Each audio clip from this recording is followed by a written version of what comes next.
good evening, good afternoon. Hello everyone, how are you? The time is 9:30 here in New Zealand, 9:33, whatever, here in New Zealand.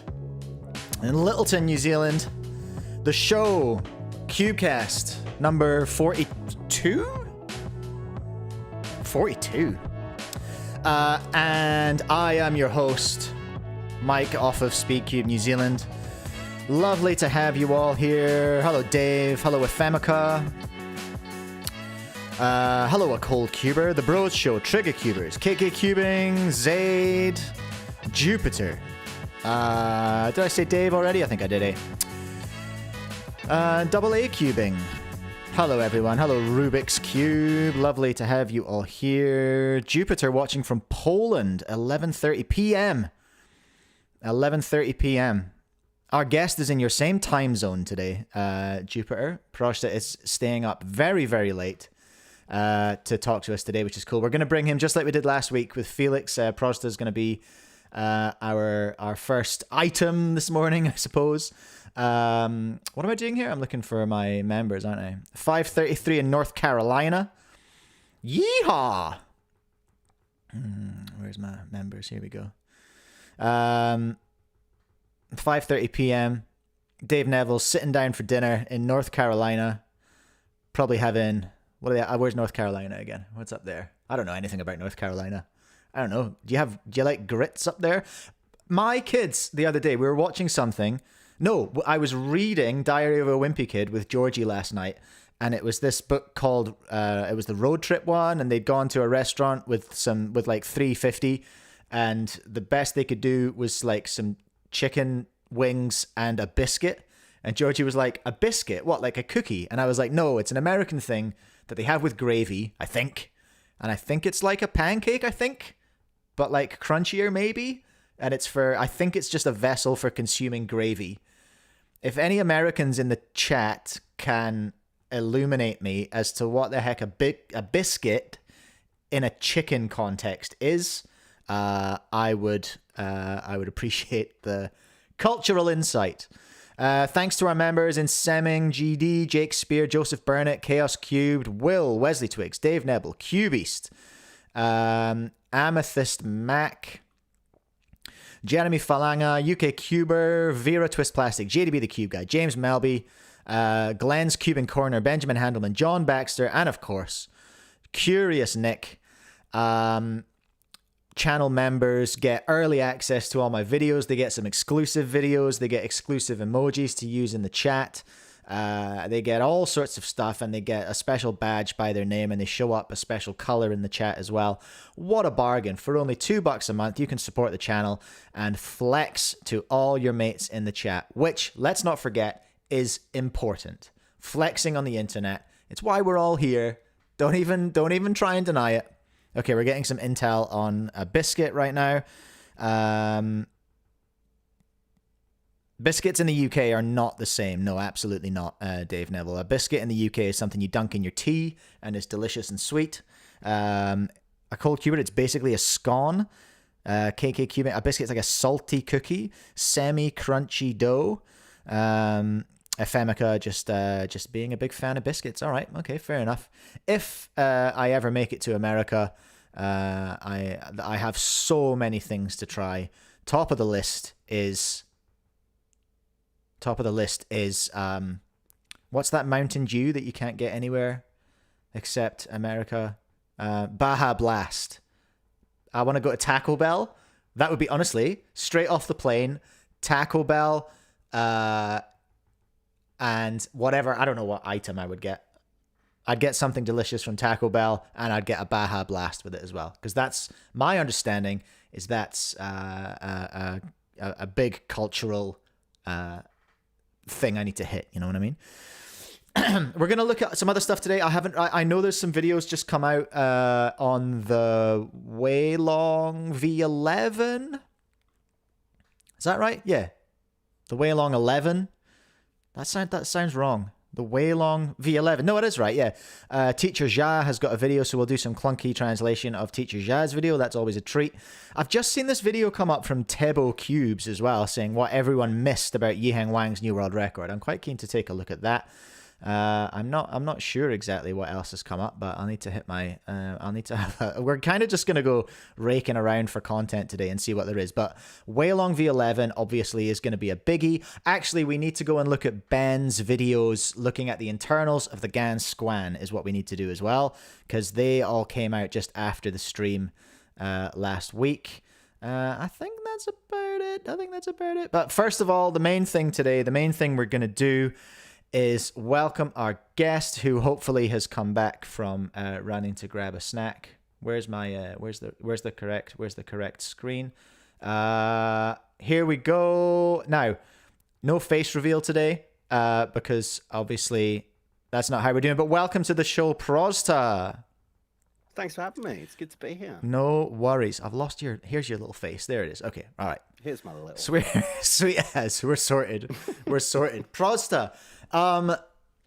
One of the, if not the most underrated YouTuber, maybe, is that fair to say, chat? That's what I've seen it mentioned. But don't let me speak for you. Why don't you introduce yourself and let people know? Most of my viewers will know who you are because we've looked at a couple of your videos, but give us your background. Tell us a little bit about yourself. Tell us who we're talking to. Yeah, I mean, you've probably watched more of my videos than anybody else. I've got 400 subscribers. Yeah, no, I'm an adult who started cubing a few years ago, and I have like crippling anxiety. Okay. And I also it's just a thing. And my wife actually said, "Oh, you're a little bit obsessed with these cubes. Why don't you make TikToks out of them?" And I was like, I can't make a TikTok. That's crazy. And she said, "Well, no one needs to see you. It could just be your hands. It could do something like an outlet for you." And so I think we spoke before this. I said, "Yeah, okay, I'll do it." And I didn't really think anything of it. And then the first few videos did okay. And I was like, "Oh, maybe I can hit 1,000 subscribers or followers." They're actually called on TikTok. And that actually did really well. I had a couple of videos do over 1 million views. One's nearly 3 million now. It went really, really well. And I focused mainly on the things that I wanted to see different done in the space. I mean, we spoke just before this for everybody in the chat. We had a little, "Hey, how are you? Who are you?" And Mike mentioned around with content, you're always looking for gaps, really. And I kind of did that, but the other way around. I was like, what is it that's annoying me and that I want to correct? And one of the things that was annoying me was like whenever I was struggling when I was learning, and I was like, "Hey, I want some help with this," people would always just say, "Well, this is technically the absolute best way of doing this. There is no other algorithm you should be using other than this one." And it kind of irked me a little bit because I thought I can't be alone. And so that became like the whole Prozzta thing on TikTok. I was just creating, crazy but really easy to learn algorithms, and it just kind of flew. And I'd been maybe we'll touch on this later, but I have been mischaracterized in some ways. I am a Cubehead super fan. Okay. Which we can get into later. But then, sure. Yeah, there's I think you mentioned your first video on YouTube was something, and again, that was really a response to something that I saw that I didn't like. But I guess we'll talk about that later. But yeah, not really a lot about my personal, I suppose. I can say I'm from the UK. I have a wonderful wife who indulges me spending so much on cubes. I've got 2 little dogs, and I like learning things. I think that's it. Yeah. I think I focus on things actually that I don't naturally do well. So like I'm quite good at maths and physics and all that kind of stuff, but actually creative things and visual things like a cube. A cube isn't an intelligent thing, by the way. It's all pattern recognition. And it's an illusion of pattern recognition. It's an illusion of intelligence. Yeah. People told me like, "Oh, you should do chess. You're really smart." I'm terrible at chess. Like because chess is all pattern recognition, and I kind of gravitate to those things because I like. If I'm no good at it, I want to be good at it. I become obsessed. So the YouTube thing, I keep experimenting with different videos because I'm like, to me, I'm failing right now. But I do love it. I do love the challenge. YouTube is such a long game. I'm sure we'll keep dipping back into the technicalities. I love like just the game of YouTube. Yeah. Like, yeah, it's so fascinating. And I guess we talked off air a little bit about the system, but everyone who's watching probably knows the system, right? Like I do a live stream and I create VODs out of that. And because I'm putting out so much, I'm learning to be okay with videos that don't do well. And I can be less emotional and more analytical about it. Because I'm just like, all right, that one didn't go, whatever, there's another one coming out tomorrow. You know what I mean? So yeah, for sure. that's been really helpful for me, because when you're making like super produced content and you put it out and it doesn't go off like you hoped it would, you do go, oh no, oh man, like that hurts, right? Yeah, I mean, a little. I think it helps for me that I've already been through like the TikTok thing, because I had a few of those, and I quickly learned that you just experiment. It's like, I'm actually quite cold about it. I just go, okay, I'll put this video out, and if it doesn't do well, okay, experiment failed. What can we learn? Next video. I don't really get too upset about it because I'm not expecting too much. Even though I've set goals, for sure. I've set goals. I'm a goal-orientated guy. Yeah, I'm okay with it. It's fun. It's real fun. And I will at some point, I think we just talked about this, I am going to steal, yoink and twist your podcast. And Hell yeah. I'm sure.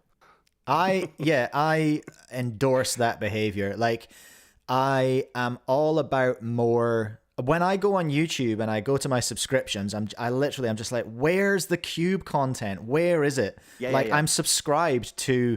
Anytime I see a channel that's related to cubing on YouTube, I always subscribe, because I'm just like, who knows? There could be some gold here. You never know. And I want bingeable, watchable stuff that I can just have on in the background, because look, we're a bit older. We consume content potentially slightly differently to a lot of younger viewers. And I like long form. I like listening to people deep diving into things. I like hearing opinions on things. I love, and this is why your videos have always drawn me in ever since the Cubehead one. I love when I hear an opinion that I'm like, that challenges me, and I go, wait a minute now. Hold on. We can expand on this. Let's yap it up, and like. Oh, I cannot wait to expand on that. Shall we do that now? Shall we? Let's drop straight into it then, because you've just released you've just released your video about how you accidentally made the best cube lube in the world. Love that.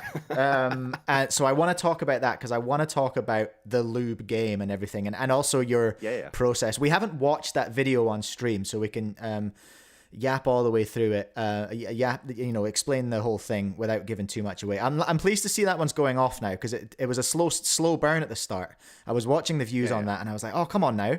A lot of work went in here, and I was like, I really hope this goes well. I hope for you that it goes well, and it's picking up. So there we go. That's good to see. Yeah. Right. So yeah. The first time I encountered your content was like your second video. Well, no, you're right. You did say it was my first, and you are right. So I should clarify that. So the first video I put on was actually for TikTok. So on TikTok, you're not allowed to do giveaways. And when I got to 10,000 followers on there, I did a giveaway, but it would break TikTok's TOS. So I just shuffled people over to YouTube and went, comment on this one silly thing, and then that's an entry. So technically, yes, it's the second video, but the first one doesn't really count. All right. Okay. I got you. So yes, that video came out. I was on holiday in Rarotonga at the time. You were just being a fancy guy, just living my best life. And it all kicked off. Hey, like, do you want to? Why don't you explain to us your point of view? What happened? What the process was with the sort of fallout, I suppose, from that video.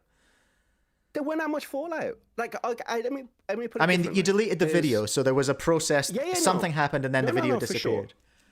Yeah, for sure. So it became apparent to me quite quickly that the comment section was going off the rails. It went nuts. And I wasn't helping that, right? Because I just doubled down. I just doubled down on being, an ass, and that just sent it spiraling. And like, I was writing some of these things, and then Cubehead replied, and that's kind of the one thing that I regret. And it is only the one thing. It was the tone, really. The message I don't disagree with at all still. And I was very careful when I took that video down and I explained it. I said the tone is wrong. I tried to make it all YouTube-y.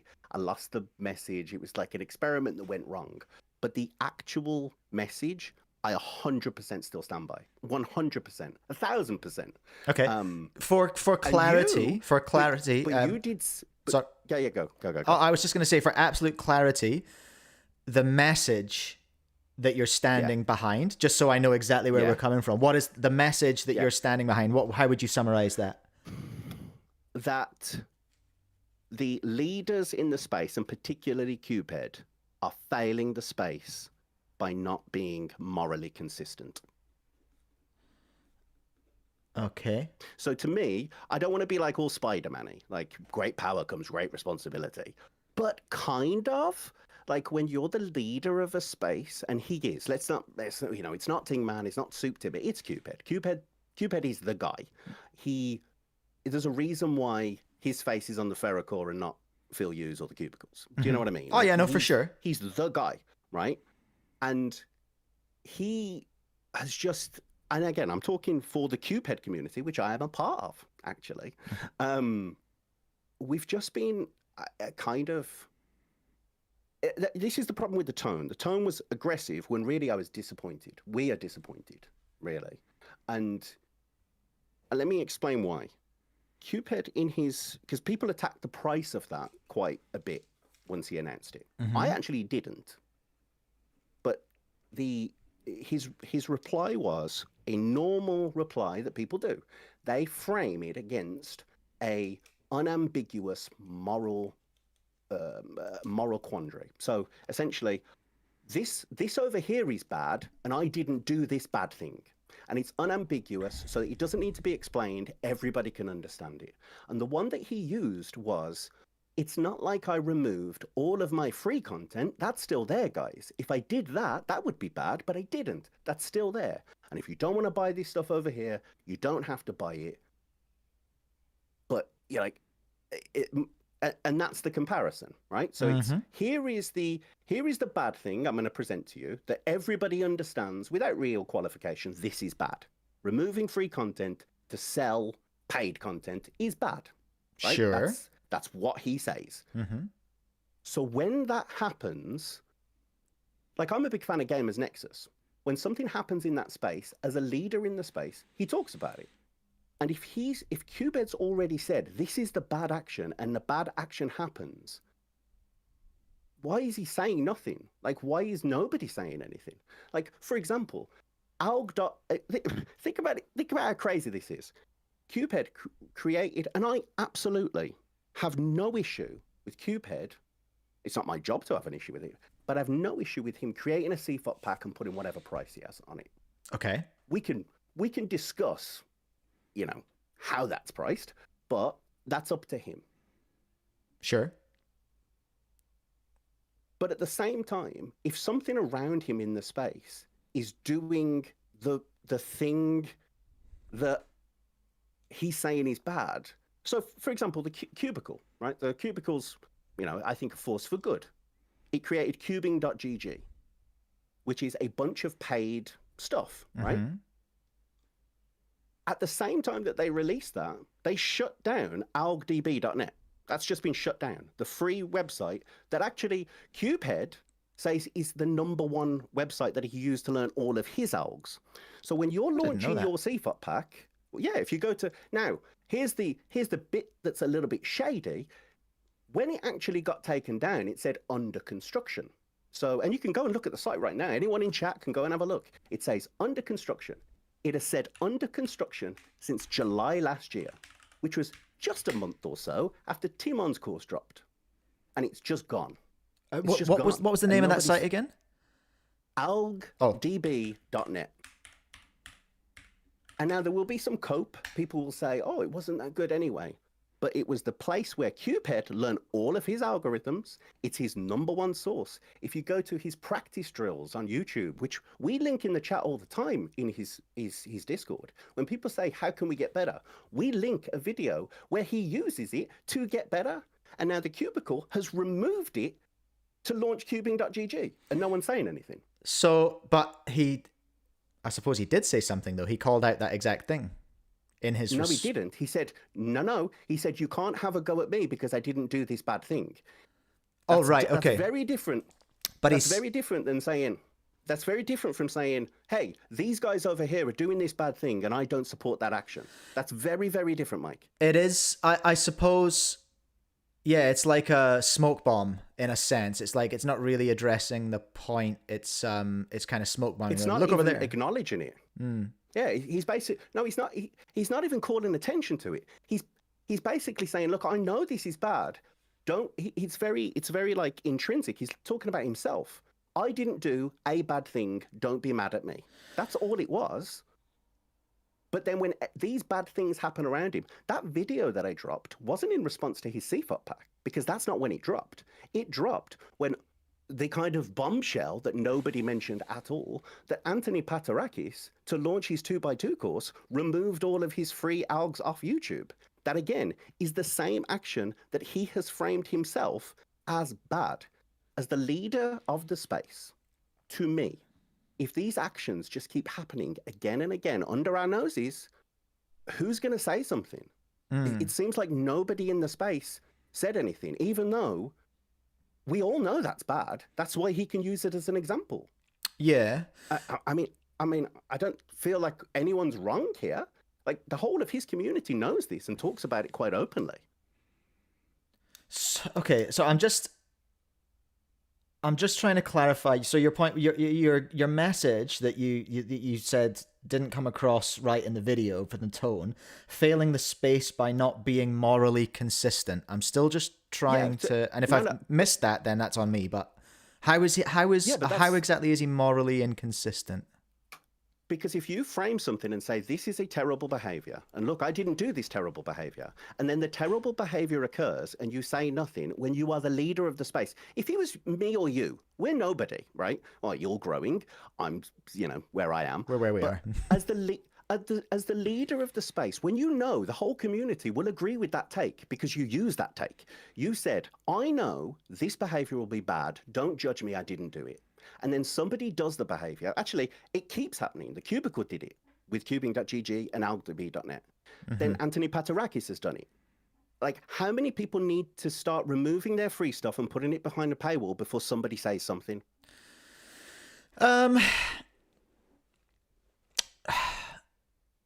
that's what my message was. Yeah. That's what I said. I said, like, I've got no issue with his course. I had issues with his T's and C's because I thought they were lazy, and he changed them. That's the thing I shouldn't have been arguing with him. But the rest of the video he didn't address, and neither did you, to be fair, which was he isn't being the leader of the space that he needs to be. He's calling out this action and then not doing anything about it. He's not calling out the action. He's using that action to say, I'm not this bad guy. I didn't do this. But then he's not actually saying it when it happens. Right. Okay.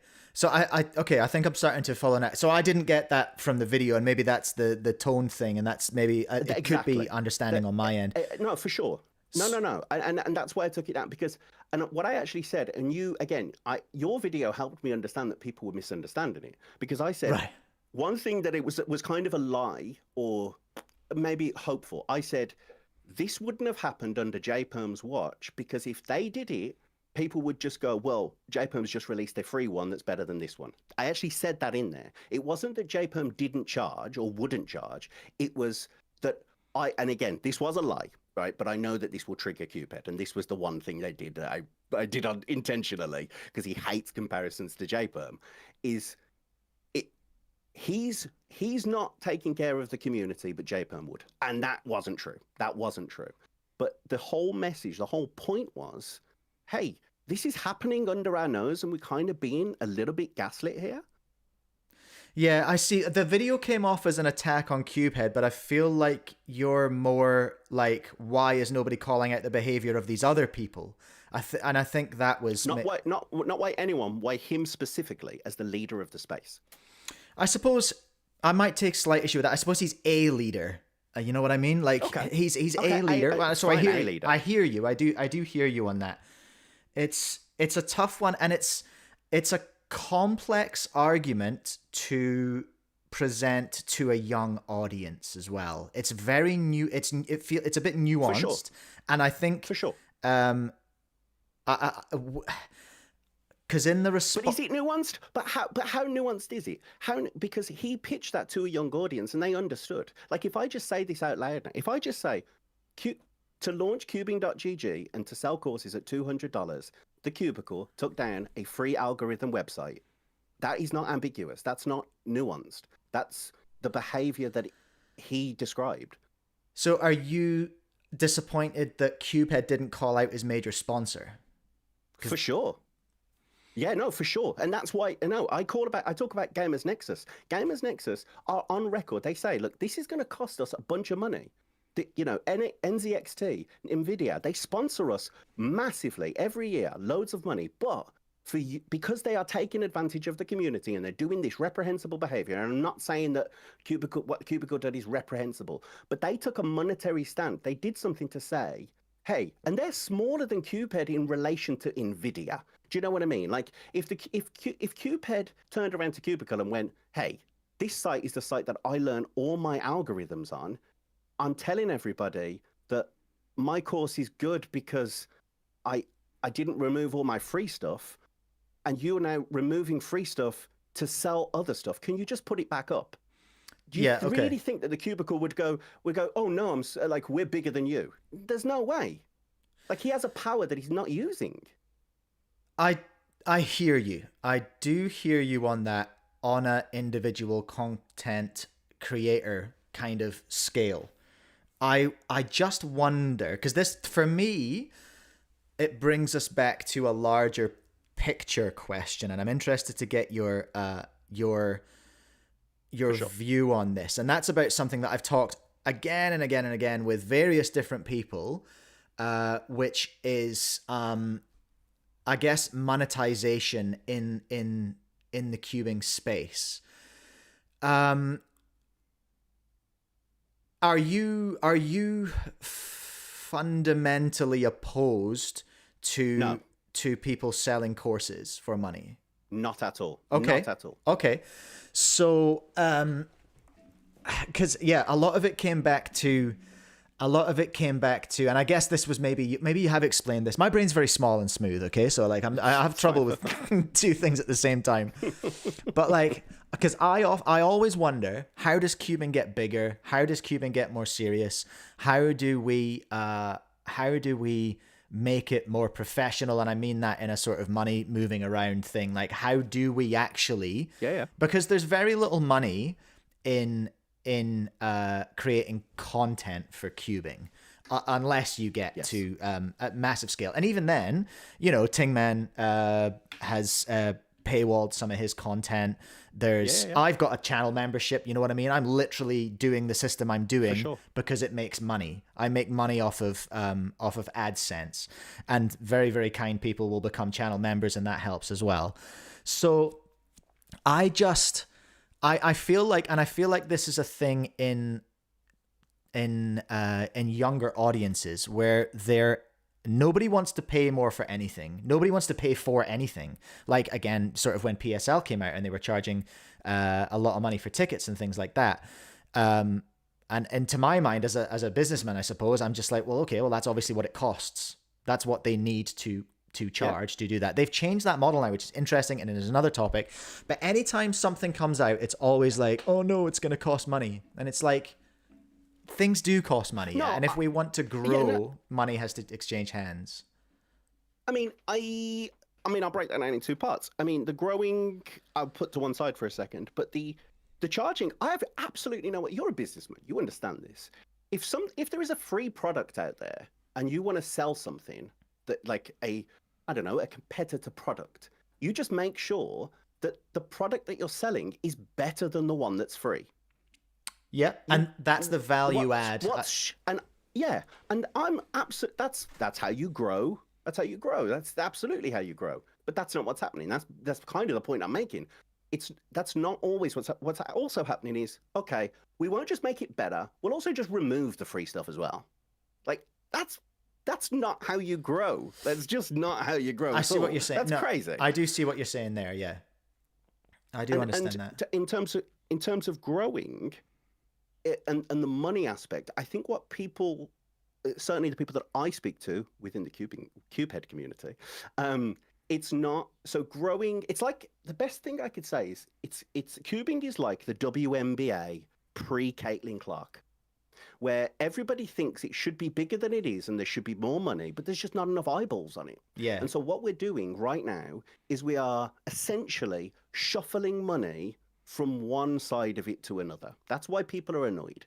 Well, at least the people I know, because we aren't growing. Essentially, the creators and the coaching courses and all of this, it's not growing the demographic. It's saying to the demographic that's already there, okay, now we want a bit more money coming out from you guys. Yeah. Which is not the same as growing the sport. Caden Lee mentioned this, and I love Caden. In his reply to me, he said, this money is how you grow the sport. I totally agree. I mean, it's not a sport, but we can discuss that at a different point. But money does help it grow. But just shuffling it from the exact same demographic that you've got right now doesn't help it grow. It helps content creators, and you could argue that if you enrich content creators, they create better content that will bring in newer audiences. That's a nuanced approach. But you and I know that that's not how you grow a sport, or you grow a business, or you grow anything. You have to onboard people. I do. Onboarding is key. I hear you on that. I do hear you on that. Yeah. That's valid. And really, totally valid. The strategy right now is just, hey, we're just going to tax the people who love it already. Yeah, no, I do hear that. And locking down the free stuff is the issue. Is what you... So you were, I guess to sum it up, we'll wrap this conversation up and move on because there's lots more to talk about. So just so I understand you, because I want to understand you, you essentially were upset because Cubehead wasn't calling out well enough in your regard the people who were not well enough, just not at all. No, but he then went on to in the comments section of your video. No, he didn't. Oh, he didn't. Okay. No, again, all he did was say that he just it's like you say, okay, let's say, that's a terrible example. Let me say, like, somebody says, I don't know, I robbed an old lady, right? And I didn't do this. And I go, it's on the record. But at least I did. Yeah, but at least I didn't kill someone. Right? Oh, yeah, okay. Yes. Right. That's me just giving an example of what the bad thing would be. Right. I'm just doing for me. That doesn't call out killers. That's just me using that as an example for myself and my own actions. And that's what he did. And my issue with that is that, and I say my issue, is that if you know that that's bad, and again, he framed this, he's the one that said this, he knows, he understands taking down free content to promote paid versions is bad behavior. To me, the leaders in the space, and he's not the only one for sure, they are, it's a dereliction of duty. Okay, I think I'm understanding your argument a lot better now, for sure. Yeah, for sure. And on his course, I could talk all day about it. I don't want to go on and on and on about it and I haven't really. But the course itself, you said this is. I've got a bone to pick with you. Let's go. Pick away. Right, this is where you can chop your video up. I've got a bone to pick with you because you said you gave an analogy. Yeah. Oh, am I going to get in trouble for this? It doesn't matter.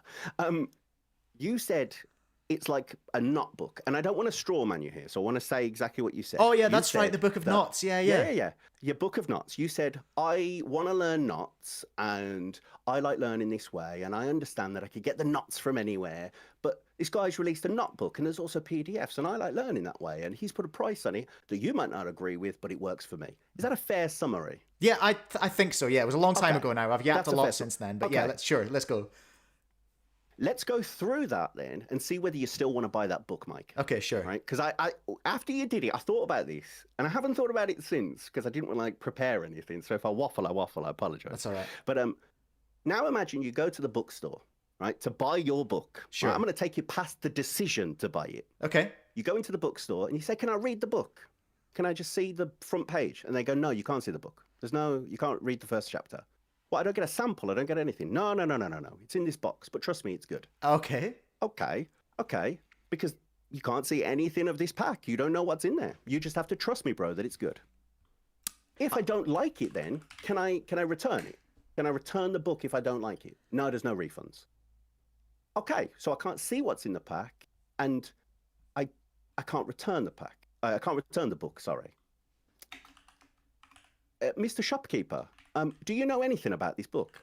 Oh, yeah, I helped write the book. You helped write the book? Yeah. The knot maker, he hired one of the world-class knot makers, and he did some reconstructions in there, and all of the staff of this bookshop, we helped do the reconstructions. Okay. Oh, that's amazing. That's amazing. So would you recommend the book? No, it's a scam. Oh, wait, hold on. So you helped write the book, and you're saying it's a scam? Yeah. So you're telling me not to buy the book? I'm telling you not to buy the book. Okay, well, I've decided I'm going to buy the book anyway, right? Even though you helped write it and you're telling me it's terrible, I'm going to buy the book. Okay, but I need to first tell you the terms and conditions.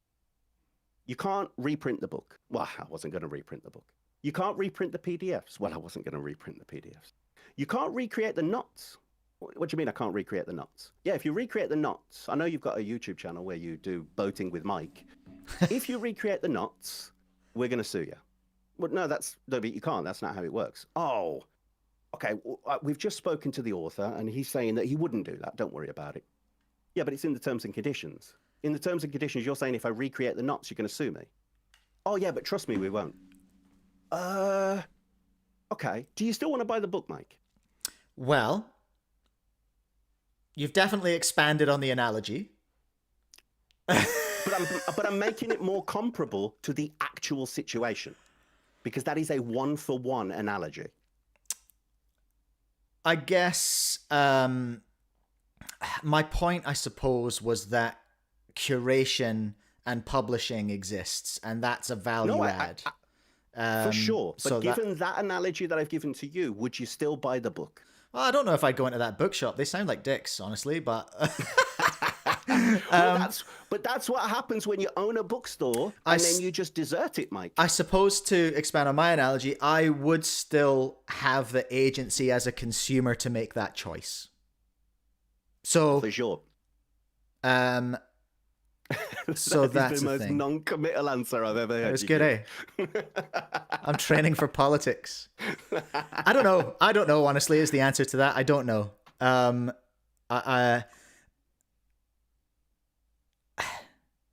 You know you wouldn't buy the book. I don't know what you're stuttering for. You wouldn't buy that book. I'm trying. Let me add to it. How much is it? How much is it? Why are the staff so upset? You might say, oh, the staff are just disgruntled. The staff are just disgruntled. Okay. Well, the staff paid for a membership, right? That you've got a membership in your thing. Okay. So the staff have paid for a membership to Notface, right? So we call him Notface. Notface. And right, and Notface just didn't really give anyone anything for that membership, right? So promised the world, didn't get anything, and then said, "Trust me, you'll get some good stuff." Didn't get any good stuff. Can we have our money back? No, you can't get your money back. So in your example, as presented, no, I wouldn't buy the book.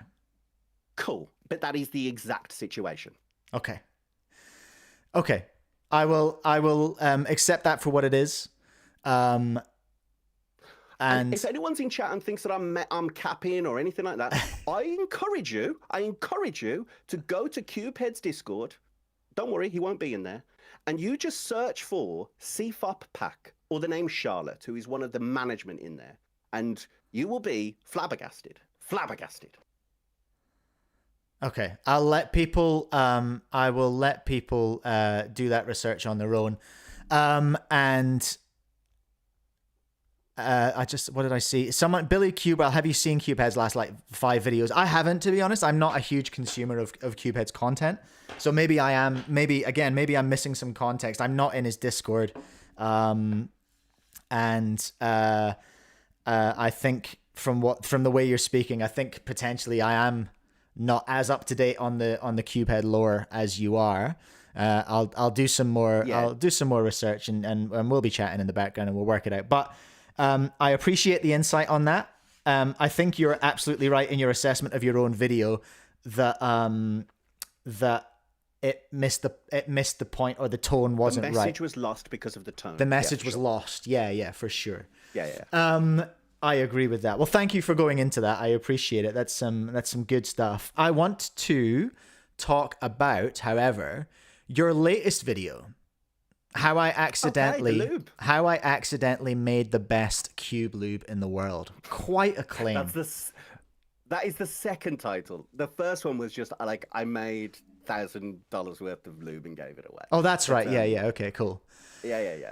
And then I changed the title and I got a bunch more views. So there you go. Title is clickbaity. Yeah, no, that's the game. That's the game we're all playing. Yeah. It's the experiment. Yeah. So talk us through the idea. I want to hear where this idea came from. And once we've talked about what happened, I want to talk about what you've learned from the process, I suppose. Yeah. So I was sat and I was looking at the 18th anniversary edition of the Weilong V2, Super Weilong V2. And I went to put some lube in it.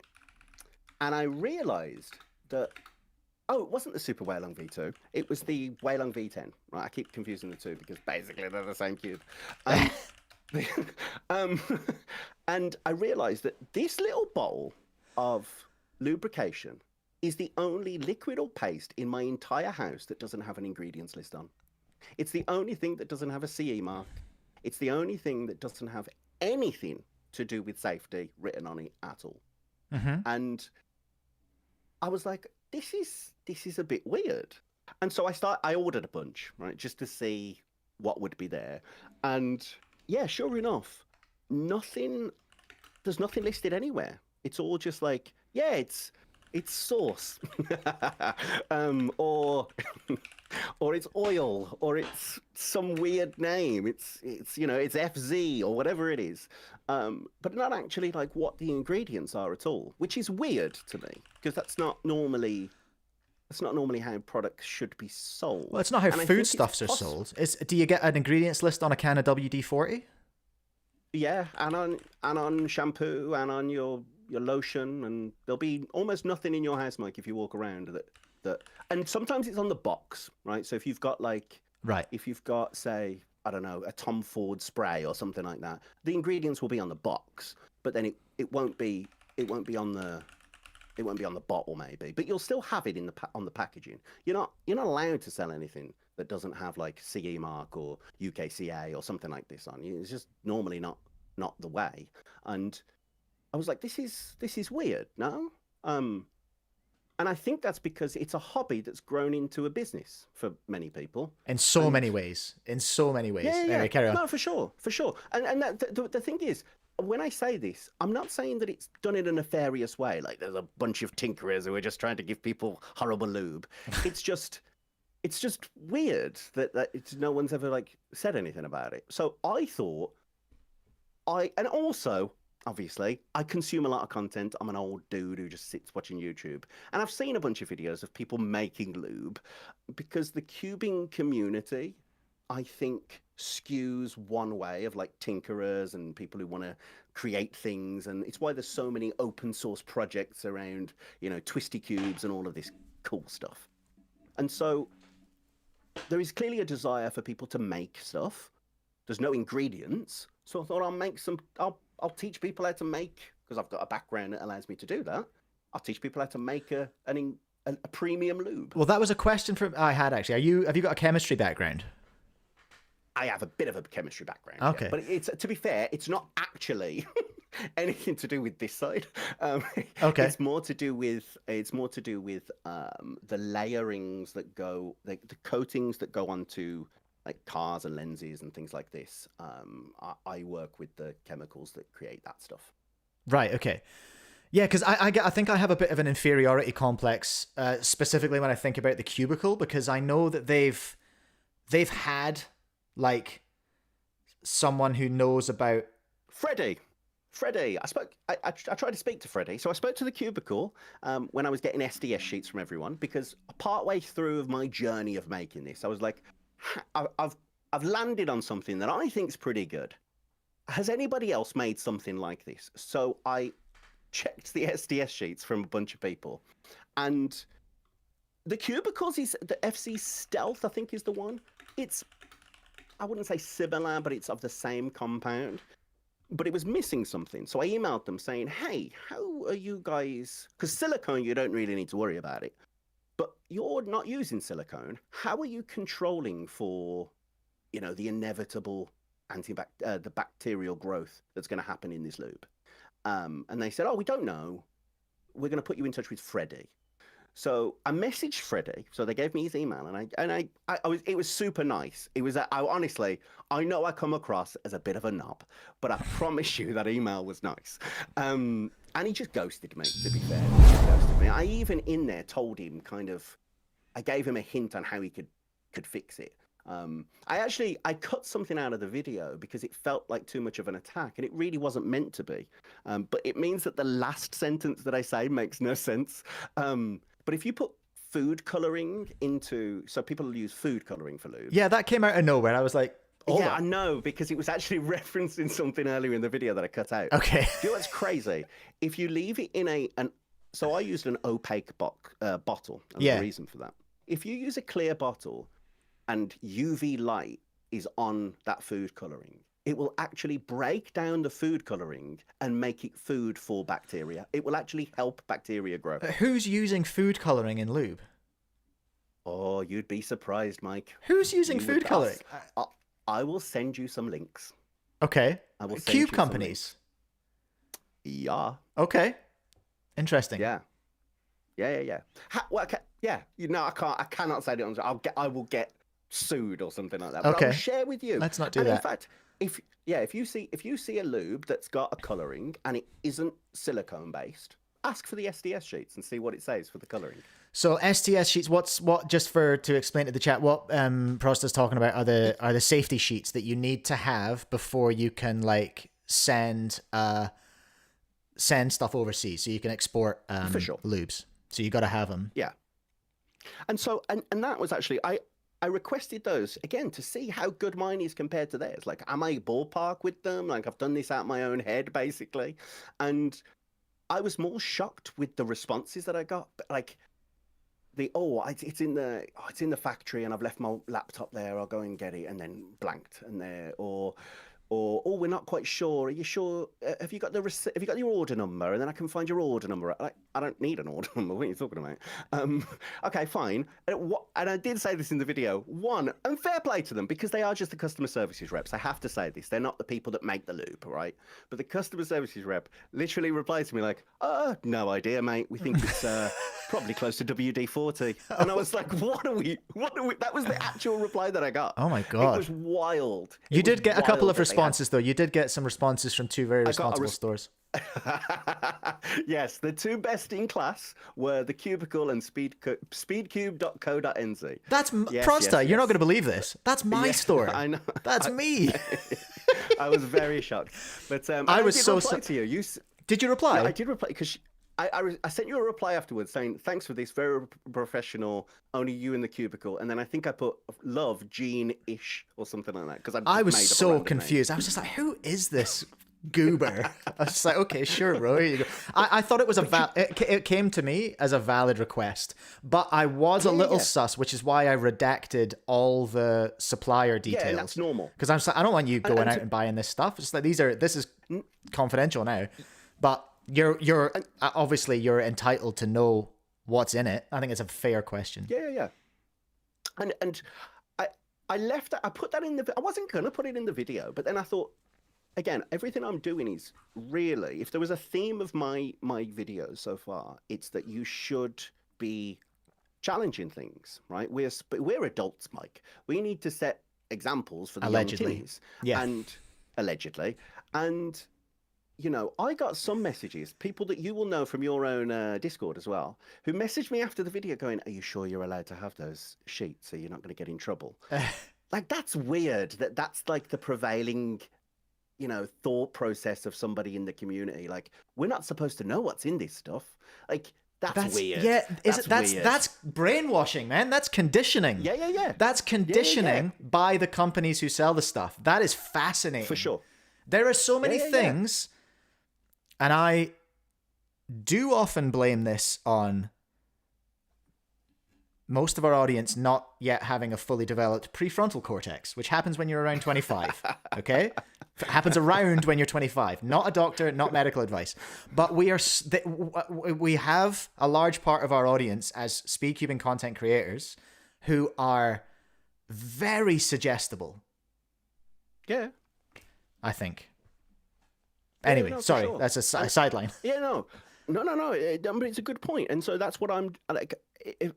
The one thing I can, proud is the wrong word, but I'm going to make sure that every video I make is like essentially saying this is something that you should be doing. You should be asking, is this worth it? You should be asking, like, even on the things with the Cubehead, which I won't go over, there's this, we've kind of brainwashed them all, actually, to say the only thing you're allowed to challenge on value is cubes, right? So if Moyu releases a cube, you can say this company released the product and it's €80, and you're okay to say that's overpriced. But if somebody else releases something, you're not allowed to say it. Like, it's weird what we've done to our youngsters. Yeah, we've told them I hear that. only cubes can be told that they are. I mean, the Cubicle's got a video. They've basically said the Super Weilong V2 is the best cube that's ever been made, but we can't recommend it because it's €82. Weird, wild. Anyway, back to the lube. So the SDS sheets came through, a little bit weird. I saw that nobody was like correcting for, and I just assumed people would, like bacterial growth. So I put something in there, and the whole point was to go to a competition and give it away, right? Because I was like, I'm just going to give it all away. And I got there and I realized I have crippling anxiety. Oh, so no. I sat in a corner. Yeah, no, literally. I walked in, like, head down, and then I sat in a corner for like an hour, just like, oh my God, what am I going to do here? And luckily, a guy came over and sat next to me, right? And he was on his own. Shout out to Bremlin, by the way. He was a super cool guy. And he knew some people, and it gave me a little bit of confidence. I put my sign up, and then, yeah. And then it went really, really well. It went really, really well. Nice. So your mission was to make the fastest lube ever, right? Yes. But more specifically, the fastest lube ever that you can also make for yourself, but that you shouldn't.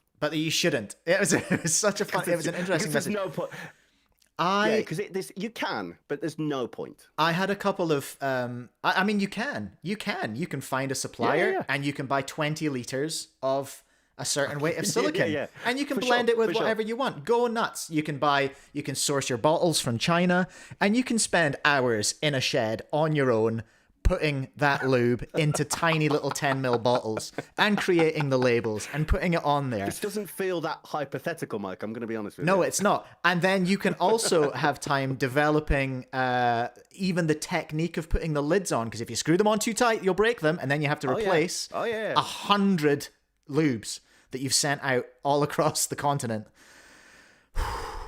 It's such a pain in the arse, man. The lube game is great, but it took me a long time to work out dyes that would work, to work out the coloring, to work out the scents. And mine aren't even that complicated. They're not that complicated in terms of construction. Mm-hmm. But I suppose before we move on, there was a big thing that you were talking about, which is the antibacterial part of it. And I'd never considered that, because mine is like, it's completely synthetic. It's silicon and silicon pigment. Yeah. So silicone. So just to be clear on the point, because it was kind of twofold, but it's all the same thing really. If you're not using silicone, so silicone itself doesn't really lend itself to bacterial growth. So the lube itself, when it's in, if you submit it to air or whatever, while it sits in that a bottle, will last for a very, very long time. Like years, it will last. When you put it on the cube, it will also last. But the cube itself is disgusting. Is full of crap. It's disgusting. And so even for the silicone-based ones, why not put something into it that kills the bacteria in the cube? Yeah, right. Okay, I see what you're saying. So you're not saying silicone is unsafe. You're saying that, hey, there is actually, we can step this up a level. I see what you're saying with that. For sure. Can I give you a free video idea that I've had for years and I've never made? Go for it. I always wanted to make a video, but I'm never going to, about taking a whole bunch of used cubes to a lab and having them swabbed and tested for all sorts of goobers.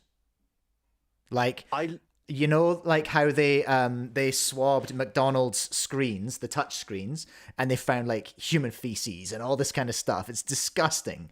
Would people want to watch that? I think it would be fascinating. I would be on that so fast. I think it's fascinating, but but also disgusting. Anyway, like, I don't know.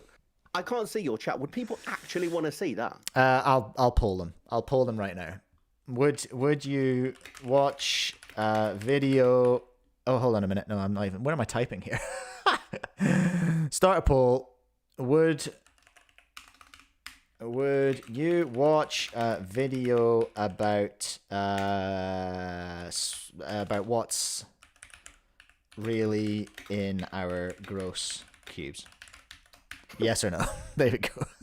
We'll see what they say. If they say yes, it's all yours. Because I got to the point where I was speaking to my wife, who's in the medicine field, and she was like, "Well, yeah, you could probably convince someone at the labs to do that, you know." Yeah. So it's a runaway lead, 86% yes at the moment out of 14 votes. So you know wow. but that's a very small sample size. But if you want, I'm giving that to you, Prozzta. If you want it, you can make it. Thank you very much. Because I can't be arsed, frankly. It sounds like a lot of effort, and that's not how I make content. So I wanted to ask, giving it all away, was that an active attempt to change the villain narrative to be like the Santa Claus of cubing with your free awesome loot? No, absolutely not. Like, and the thing is, I actually quite like it. I'm not gonna lie. Like, I went too far. Like, again, I've got to be honest, right? And I'm not saying like I like being a villain, because I don't. But I do think the entire space is unbalanced right now with I think I said to you, like, the la la la kumbaya. It's way too unbalanced. You know, I have issues. Like, you had a whole conversation about like hobby versus sport. This is a hobby. This is nobody can call this a sport. You know why nobody can call it a sport? Go ahead, make your case. Sports players don't hug when their opponent does a good thing. Okay, that's a new take. I've not heard that one. No, you were never going to see Roger Federer. Like, you might see a little polite clap, but he's annoyed. He's not going to. Rugby players, when someone scores a try, they don't run over and go, "Mate, that was brilliant. Let me give you a hug." This is insane. Sport is competitive. Like when people get a 4, yeah, it's great, but you haven't set a world record. If it was a world record, yeah, cool. Everybody acknowledges you've done an amazing thing. But when you're head to head and you're hugging after your opponent has beaten you, that is dumb. That is not a sport. That is a hobby. There's a word for that, though, which we would describe that as good sportsmanship. No, that's not good sportsmanship. That is not sportsmanship. Okay. No, it's not. No. Good good sportsmanship is during the battle that is whatever your thing is. You're head to head. You're fierce competitors. You do it. Then afterwards, good sportsmanship is like when you win or when you lose, you embrace the other person, say, "Well done, you beat me." In the middle of a game, that doesn't happen. Right? There's no game that you can point to me, no sport, that in the middle of the game, multiple times, when Steph Curry hits a shot, no one's running over and going, "Steph, let me give you a hug." It's after the game, yeah. After the game, there's the good sportsmanship. There's the handshake. There's the, "Yo, it was a pleasure to share the court with you." But in the middle of it, that doesn't happen. Okay, I've heard I hear your point. I'm probably not gonna be swayed by it. It's still, in my opinion, if not a sport now, has the potential to be a sport. But it definitely does. It definitely has the potential to be a sport. It needs better commentary. Felix spoke about this. The PSL needs to give them more than one chair to sit on. That's dumb. Like, well, hold on. I'm going to come on to talk about PSL. So let's wrap up the Lube conversation. I can't remember. How did we get onto this? What did I ask? I don't know. I asked. Are you trying to be cubing Santa Claus now by giving away all the loot. No, I'm not trying. No, but again, I don't really care what people think. I care that the message is getting through. Like, I'm too old to care what a bunch of young Timmies think. I want them to think for themselves. And if that thinking is that I'm an idiot, I'm cool with that. As long as it's your opinion and you're not being foisted that opinion by somebody else. That's cool. Critical thinking is what we all need. Yeah. We spoke about that off air as well, about the whole point of doing this. I hope other people will consider, this is a side back to what we talked about earlier, but I hope people will consider, and I have said, like, I released a whole VOD about it, which was like, would you steal my content, please? Why are you not stealing this content? Why are people not I've tried to create the seed of an ecosystem with what I'm doing, because I want people to come back at me. I want people to be critical, and to, if they disagree with what I've said, then, or if they agree with what I've said, then expand on it and think that. And I would love for more people to take this system and run with it, because I think that's, I genuinely believe that is something that will that will grow us. Is just a bit more. No, for absolutely. I mean, I will have a go at this, right? I'll tell you now, I'm going to have a go at doing it. Let's right? go. And I kind of compare it to, even though it's not the same, kind of like the Twitch debate bros, you know, the guys that will comment on everything, and there'll be another channel that comments on everything. And then that channel will do like a little review of that, and they'll screen going, this was their take and it was terrible. And it does just grow that entire industry, to be fair. It does help grow. So yeah, I'm definitely down to have a pop at a podcast, but I might need to show my face, which you don't have to. You could be a VTuber. You could be Cubing's first VTuber. You know, when they have the face. Do I need cat ears? I can't be doing that. Okay, so yes, we started on the subject of cubing and growing and competition and all these kind of juicy things we're getting into. We talked briefly off air about PSL. You started to lean into it there. Felix talked about it last week. You, well, first of all, in a broad sense, PSL, Premier Speedcubing League. Give me the vibes. Give me the rundown. Where are you sitting with PSL?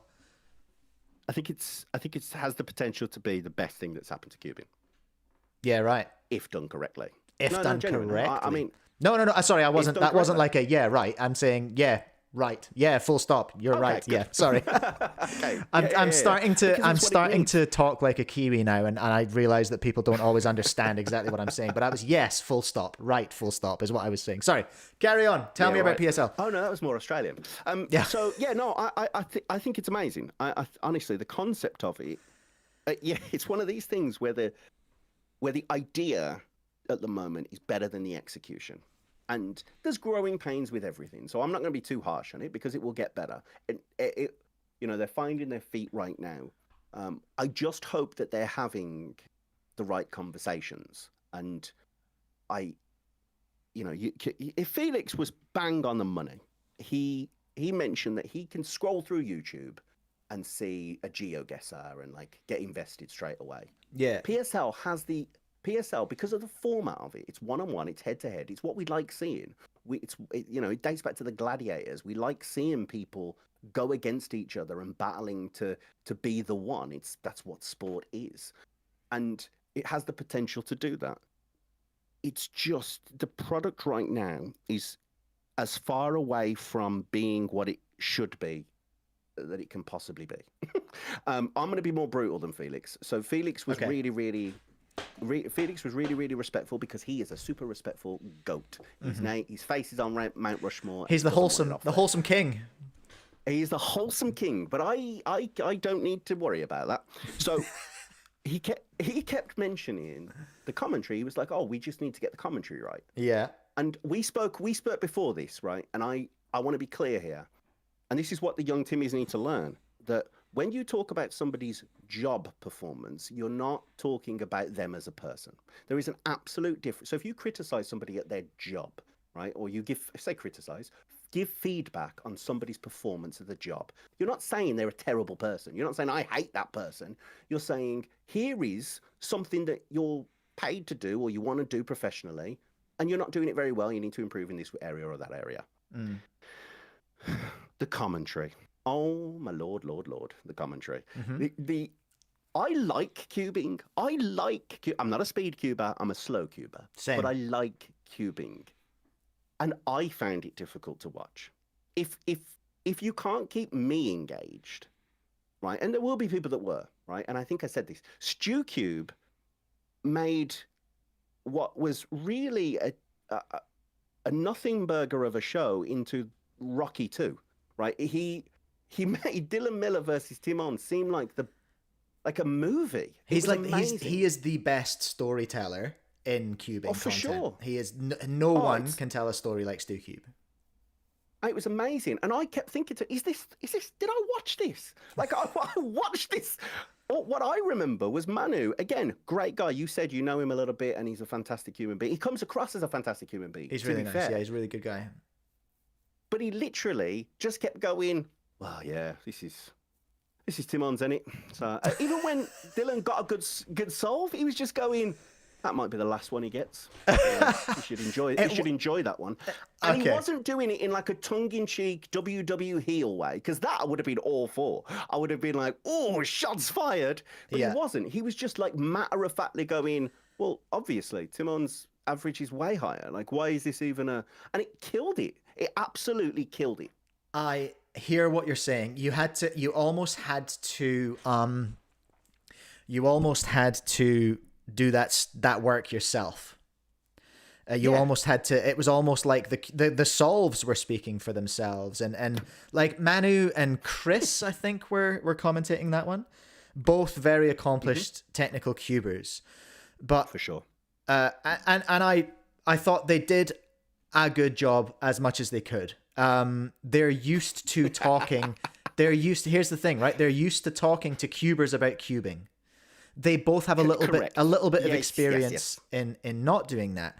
There is another man on staff at Speedcubing TV, and that's Michael Rosenkrantz.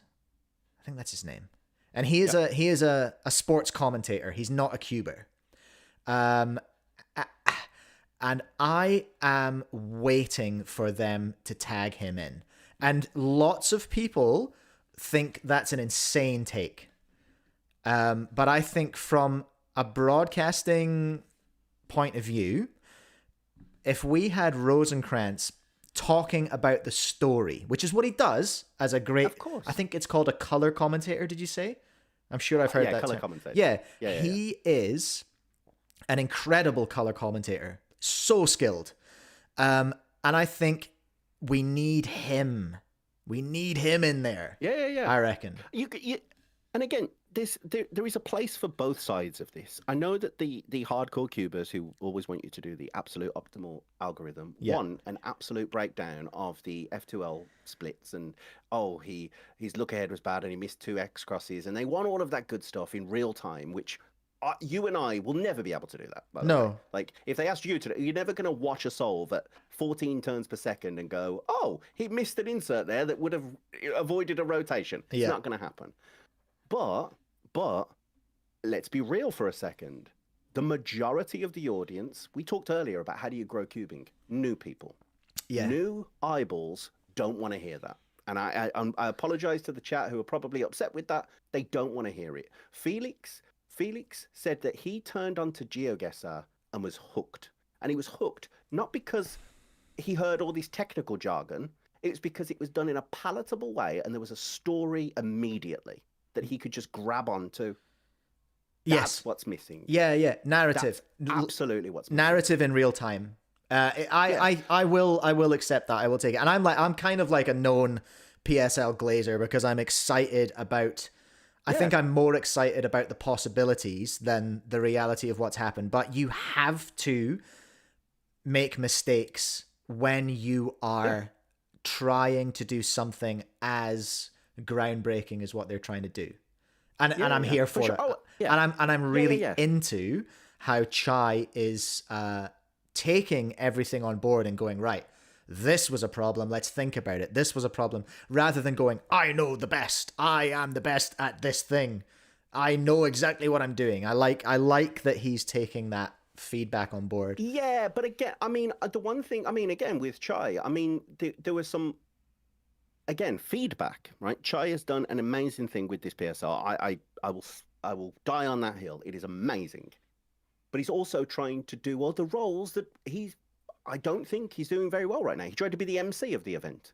You've spoken to him. He's not I've a great seen MC. him. He's has a mind for the cubing community. I'm sure he's brilliant. But as a charismatic MC, that he's never going. There's no training that's going to get him there. He needs to hand that mic over to somebody else. I'd say so, yeah. I think from speaking to him, he's a reluctant MC. I think he's doing it because nobody else. I mean, think about the cubing community at large. People don't want to be seen. They don't want to be heard. They barely want to talk. You know what I mean? Sure. As a general. Yeah. So yeah, no, for sure. And the only other person who springs to mind that I think would be a great MC is actively competing in the PSL, who's like Dylan. You know, I think Dylan would probably do a good job of that. He's got a communication kind of gift that's unusual in cubing. I think he'd be good. But he's got a communication gift when he is Dylan Miller. When he tries to be Mr. Communicate, like the clash of whatever it was the Cubicle did, he tried to act like I'm a huge Dylan Miller fan. That's right. You know, I haven't seen that, for context. I still haven't watched that. I just keep not having time to watch it. So yeah, how was he on that? He was he's instead of just being him that I would have paid money to see. Part of it I would have paid to see him. He tried to be like what an MC should be. It was like a caricature of it, and he tripped over himself quite a bit because he was trying to think of the thing to say instead of just saying it. Yeah, right. Somebody needs to say to him, "Be you. Don't be an MC. You are charismatic enough to just be you." Yeah. Just bring us that feedback. Pure Miller, for sure. Bring us pure Miller. Yeah, absolutely. Listen, I am painfully aware that it's like 1:45 in the morning where you are. Yeah, for sure. So yeah, for sure. I should probably insist that you go to bed before your wife comes in and yells at you. Yeah, I need to. Thank you so much for joining us this morning, though. Is there anything else you want to add? This is good. No, I don't think so. I thanks for having me on. I'm a big fan. I appreciate that. And when I do, I need to think of a name for my own podcast. But when I do have it, I will invite you on as my first guest. Hooray! Love it. That's the cycle. That's the cycle. That's what it is. That's the game. Prozzta, thank you so much for joining us. Really appreciate it. Drop some noises in the chat for Prozzta. Listen, thank you very much. I'm gonna you know the deal. I'm gonna switch back to the full screen and I'm gonna hang up on you. And then Discord's gonna wreck all my cameras, so that's gonna be my next job on the screen. Enjoy, guys. Bye. All right, love your work. Thank you so much. See ya. Prozzta, everyone. Oh wait, Discord didn't wreck my angles. Are we still good? I think we are. Are my ads still good? Because that's what it cooked last time. Oh. Why are you like this, Discord? Why are you like this, huh? Whoa. Relax, everyone. All right, go and subscribe to Prozzta if you haven't already. Now it's gonna cook it. Or not. Okay, whatever, Discord. Far out. Honestly, you can never predict what's gonna happen on here. What's the time? It's 10:46. I'm gonna go to the bathroom, honestly. Gonna go to the bathroom, and then I'll come back, and then I tell you what, you guys decide in the chat. Will we look at Gan Squan? Oh, let's do a poll. You can all play with a poll. Or ask the 8-ball, okay? I'll say, what's next? We can have MSL, or we can have Weilong. Hold on, I'll show you what I'm doing here. It's more interesting if I show you what I'm doing.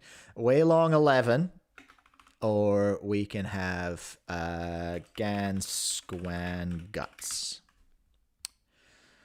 Those are your options, everyone. Okay, go ahead and make your voices heard. Let's pretend for a second that this is a democracy.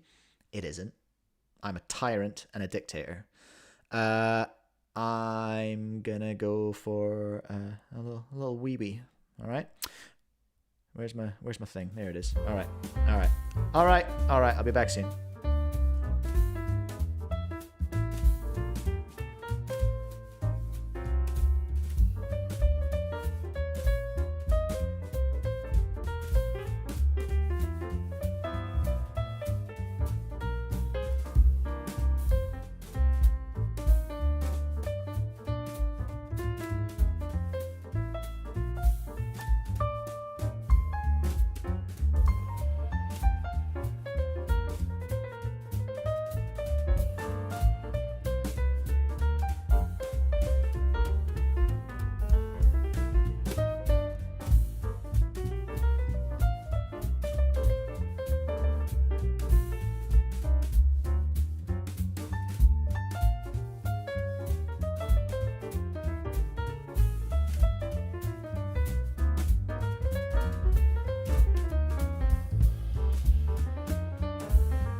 It smells in here.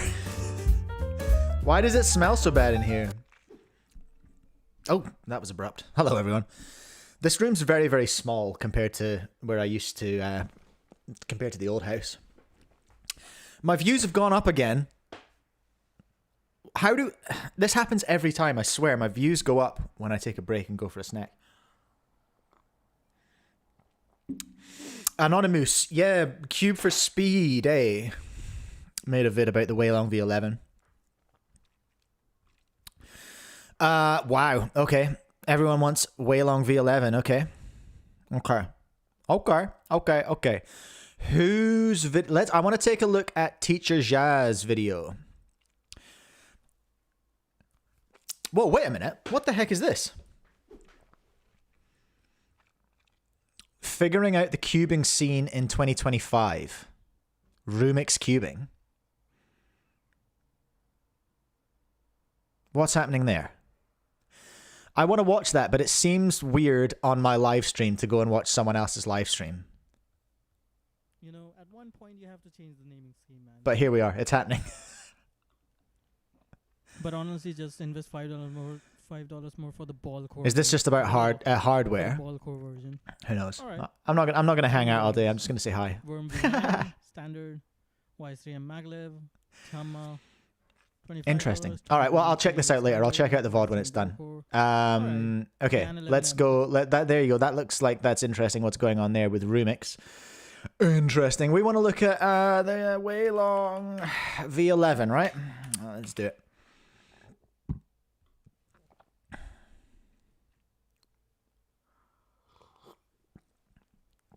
Popey Jopey saying a number of things. Oh, what's going on here? Did you see the mistranslation I sent in the Discord? Where? Where, sir? Oh! That's a banger. There's a short here.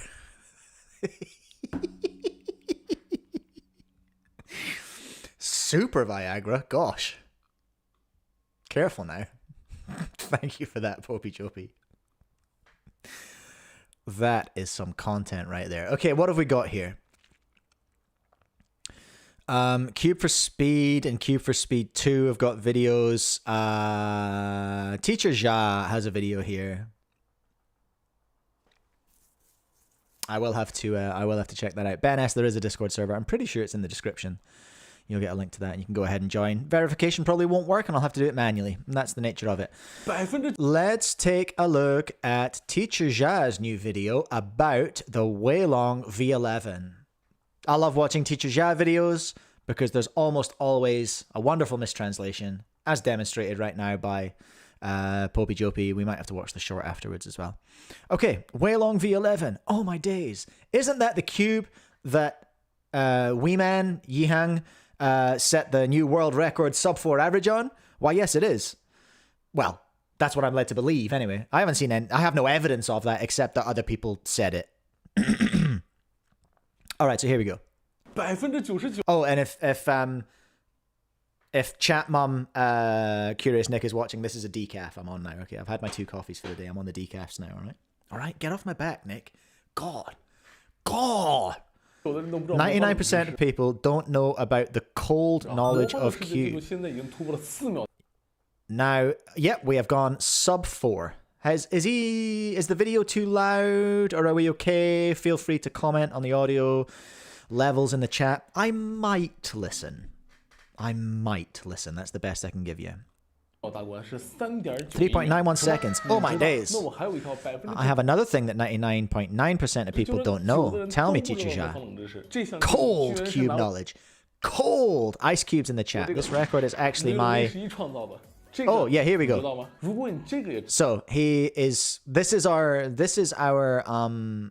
source of intel, and I trust Teacher Ja on this in so much as he is right there. He goes to the competitions that Yihang is at. I really want to know what all these are.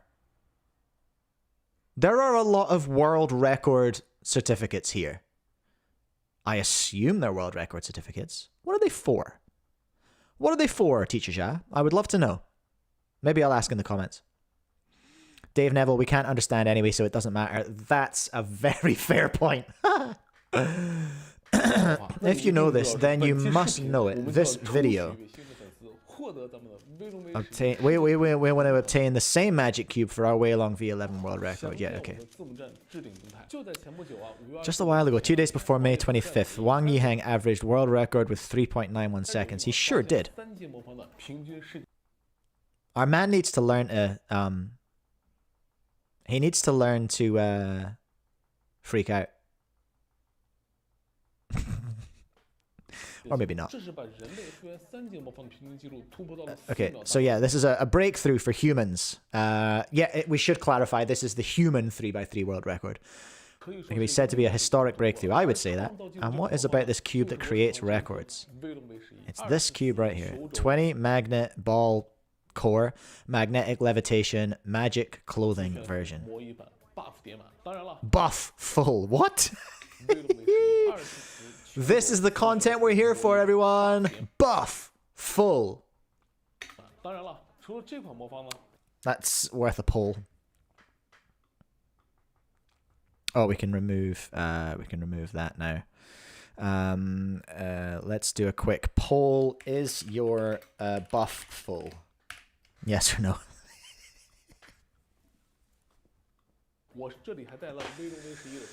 Oh, there's multiple versions. Magnetic, magic clothes, and 8 magnet ball core. Step by step, better use. Yeah, sure. Standard Mo use stuff. The top version is the one that Yihang used. That makes sense.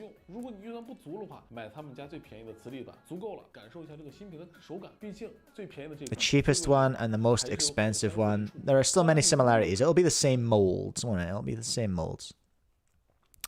Look at that. Pleased to see that a majority of the chat have a full buff right now. Good to know. You come to their magnetic version. Magnetic magic clothes version. At least the surface is made of this UV drilling surface. I wonder what that mistranslation is, because that pops up in a lot of videos. It gets translated as the UV drilling. It's also standard configuration for high-end cubes. Sure. Go to this one. Sure. I think I want to see what's in the 20 magnet one. Okay. So he's saying to comment properly on this, what I'm trying to say, what I'm trying to tell you about it, what Teacher Jia is trying to tell us about it, is that it's a bit like the Super Weilong V2, which came out 20 minutes ago. That's not true. That's exaggeration, everyone. Popey Jopey, I want a spring 20 magnet ball core, same. Super Weilong V2 that cannot adjust the magnetic force of the corner block. Non-adjustable magnets. Is that what he's telling us?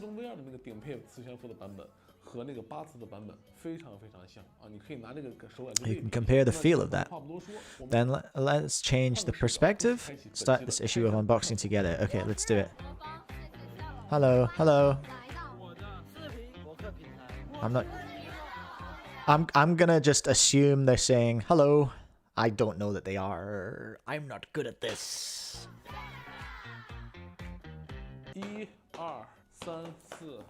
Oh, that was counting. I know that. That was the numbers 1 to 4. I couldn't repeat them, but I'm fairly sure that's what it was. Prozzta, go to bed, sir. Add. Okay, yeah, sure. What are we looking at here? This is the top version of the Magic Cube. Chang, magic cloth. Mo in Moyu is the Chinese word for magic or sorcery, and cloth is a word play on you, as cloth is yi. Oh, okay. What are we feeling? What's the music in this video? Am I getting pinged here? Oh, no, I don't see it. This magnet, it feels smoother as soon as you get started. More floating, especially added some after the small pill number axis oil. The magnetic version. That's the cheapest version. I'm pretty sure I've said this before, and I'll say it again. Teacher Jia, if I can be of any assistance with your translation, I would love to help. Not that I can speak the original language, but maybe I could sort of try and massage the translation to make it a little bit more understandable for honkies like me.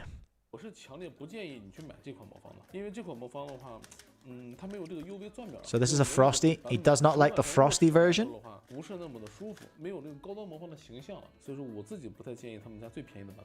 Doesn't recommend the magnetic version. Okay, sure.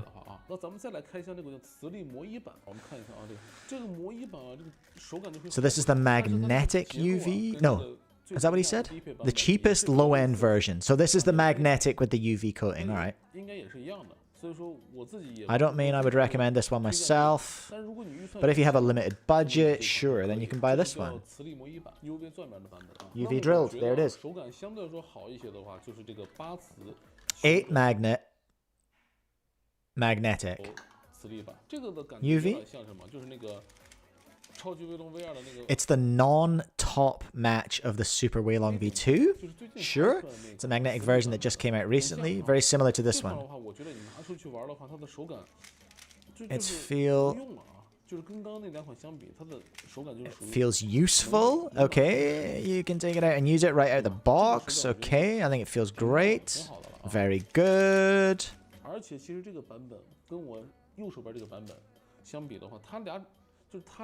Two completely turning styles between the maglev and the spring. Well, yeah, that makes sense. Okay, we can probably end the poll about everyone's buff. It's I'm calling that overwhelming. I'm calling that a landslide. Majority of my chat have a full buff, so that's good. Same style as Wang Yiheng. Okay. Oh no, that's okay. So all right, far out. Oh, he moves fast, doesn't he? So Wang Yiheng used the top stacked version. So these two, there are some differences between the feel and rotation style. That makes sense. Maglev and spring. Very light and floating for the maglev one. A little bit more resistance in a spring one. That makes sense. This is not new information, really. Maglev go fast. Well done, Ben S. Proud of you. You made it into the Discord. Very impressive. Yes, please, guts. All right. All right. There we are.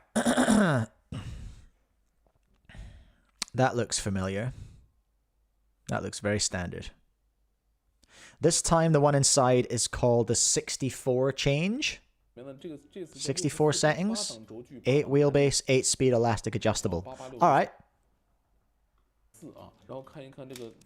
And take a look at the edges. Has he done that maths right? Is 8 double 8? What the hell am I trying to say? 8 core to center distances and 8 tension adjustments. Is that how we calculate the potential configurations? Is that we would just do 8 times 8? Chang reckons. I'll take your word for it. What are we looking at here? The swimming ring design? Different from traditional V5 cubes. The swimming ring. We've got a big old flare on the centers here. From memory, that's like what we had on the V10. There's also difference from the Huameng, difference in the Huameng Magic Cube from the previous ones. Yeah. I don't know. I like the green magnets. On the edge. It's green and transparent. The corner block is a blue transparent. So yeah, okay. Well, what we are seeing is no adjustable magnets. Sorry, Timmies. No adjustable magnets in the Weilong V11. Let me just check. Who cares? Not me. Poll?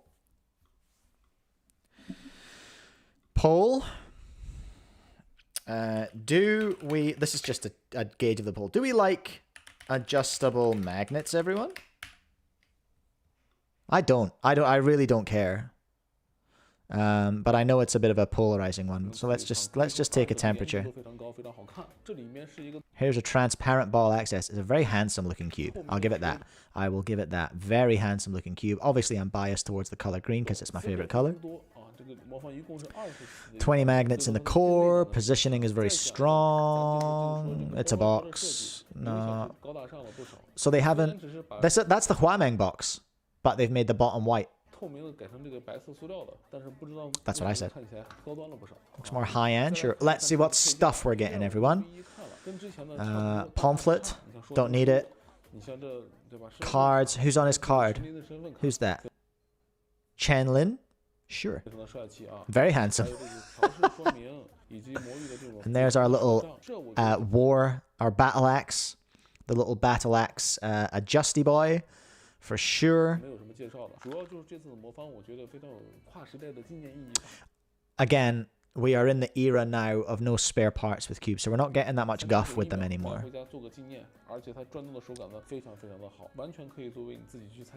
You can participate... what? Sir? What was that? You can participate in the main force of the 3rd level cube by yourself. Okay, I think he's saying you can now have the best 3x3, you know? 3-speed wheelbase. What? 3-speed wheelbase and 3-speed elasticity. A little loose for teacher Xia. Try to increase the elasticity a little bit. Yeah, go off, King. Do your thing. Make it yours. Okay. I feel that the speed of the Magic Realm family is making the Magic Cube too fast. Interesting. That's kind of what Felix was saying. Hey, cubes are too fast now. Magic Realm. Is that like a translation of Mo Yu, Chang, from what you were saying earlier? My wallet is almost out of reach. Hey, talking about that wallet, I suddenly thought of another thing. I've read that little book 2 days ago. See us students, a classmate named Huan Ling. What is happening? His limited edition cube is really dazzling. Oh, he has a Magic Cube collection. Okay, that's chill. Sure.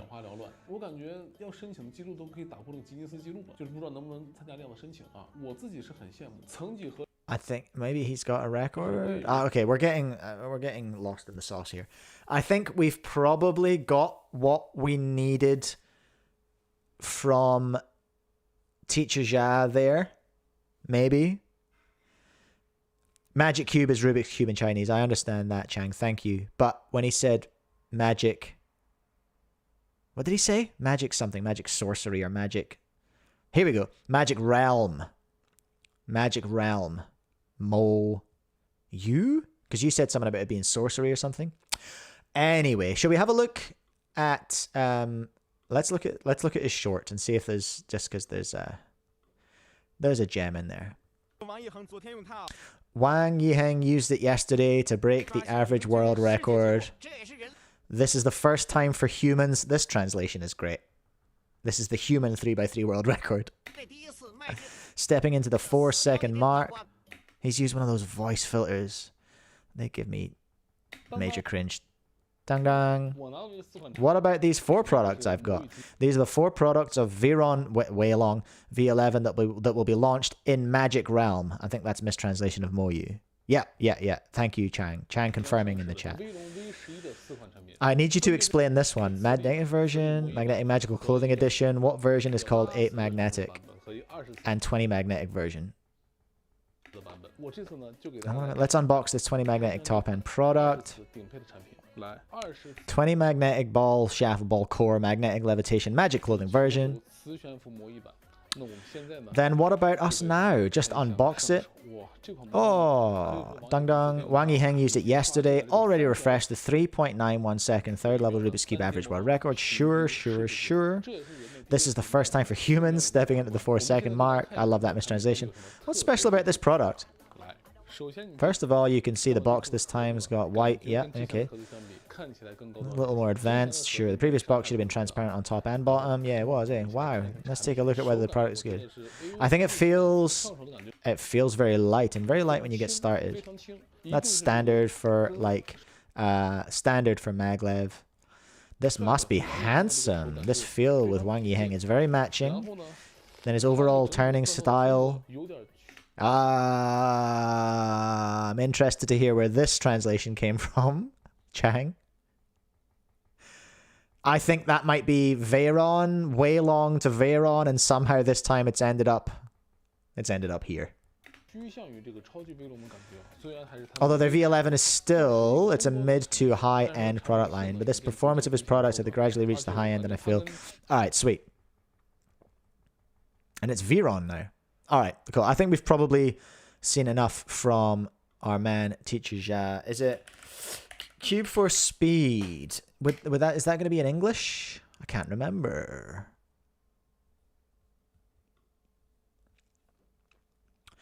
Or was it Cube for Speed 2? Cube for Speed 2?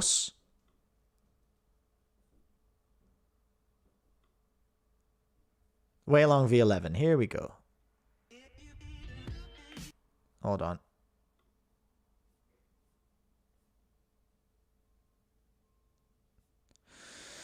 All right, let's take a look. Might get pinged for copyright on this one, but that's okay. That's fine. So here we are. Cube for Speed 2's got the Moyu Weilong V11 as well. Chill with the cinematography. Dang. Yo. The Moyu Weilong version 11 is finally here. There Okay. are 4 versions. English. This is the magnetic Great. version. There is I a card right here. Kind of want to skip to... Okay, here we go. Checks his Skirt, skirt. Gets turns.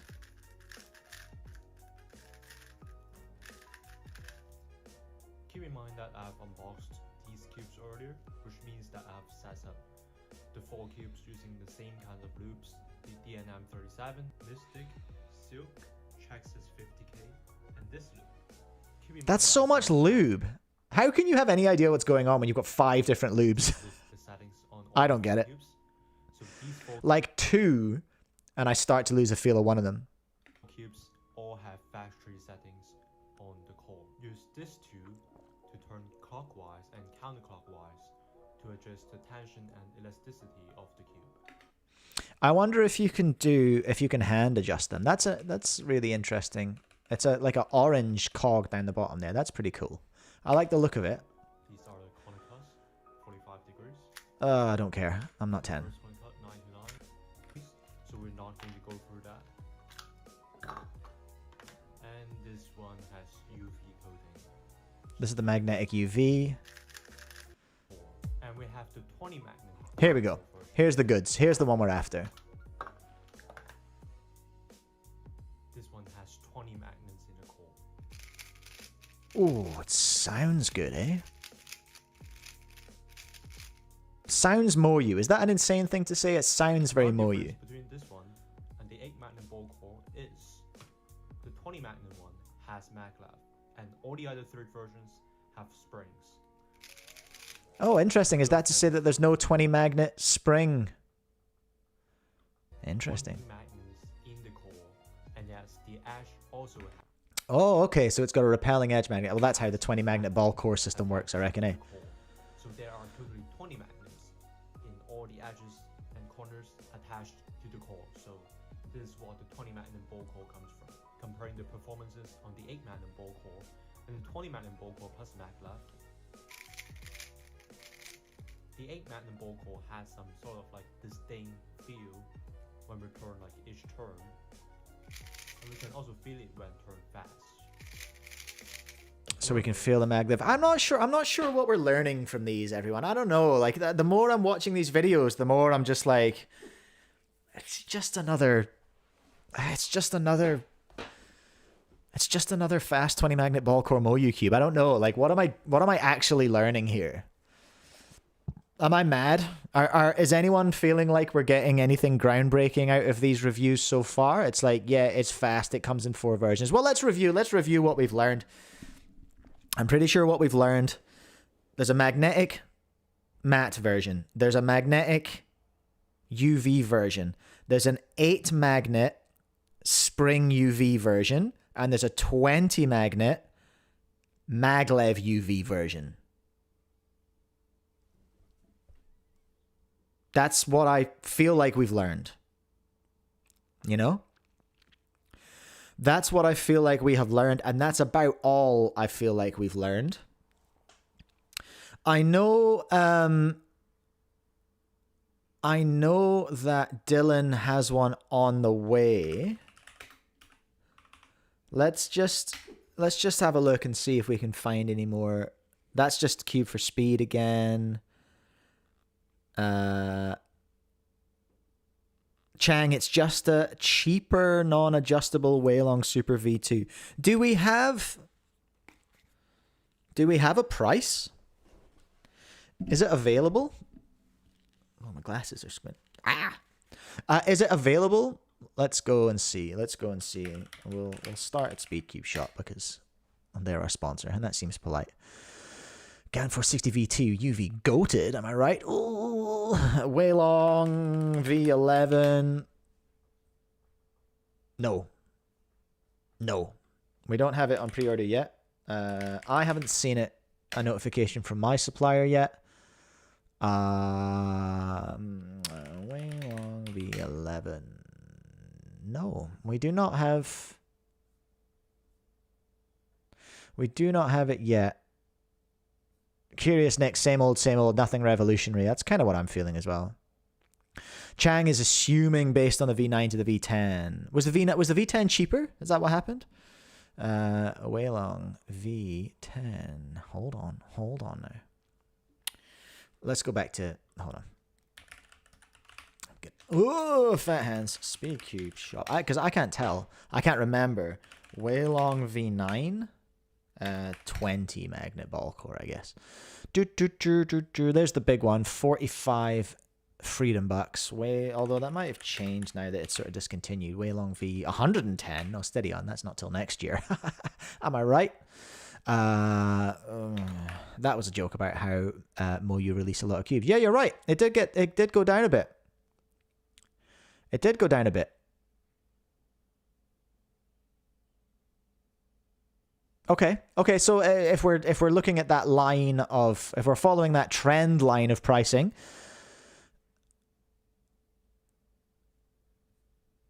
if we're going down that trend, then that is reasonable. That is reasonable to suspect. So there we go. I guess that's it, everyone. I guess that's the V11. I guess that's what we can learn.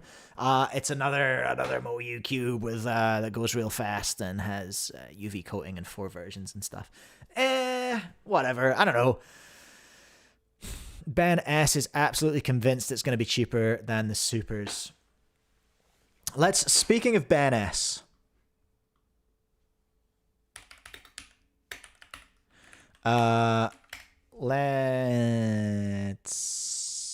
Here we go. Okay, Ben S. We're gonna have a look now because there's a couple of videos have come out since I streamed last time talking about Ben S. Which one am I going to look at first? Well, they're only a minute and a half each, so let's take a look at them both. We looked at this one. That was Ben's PR single. Then, in a very selfish move, the day after I streamed, he released some more videos about the internals, which I thought was very rude. Okay, what are we saying? What's up, Ben? Review of the Gan Square One, and I will be comparing it to the MGC Square One. Please do. Both of these are stock. So yeah, let's get started. So this is the Gan Square One that we suspect to be a little bit of an older prototype, so probably not the final version. Ben, do you have any intel you're willing to share on which prototype it is? If you know that, it'd be interesting to have that information. But here we go.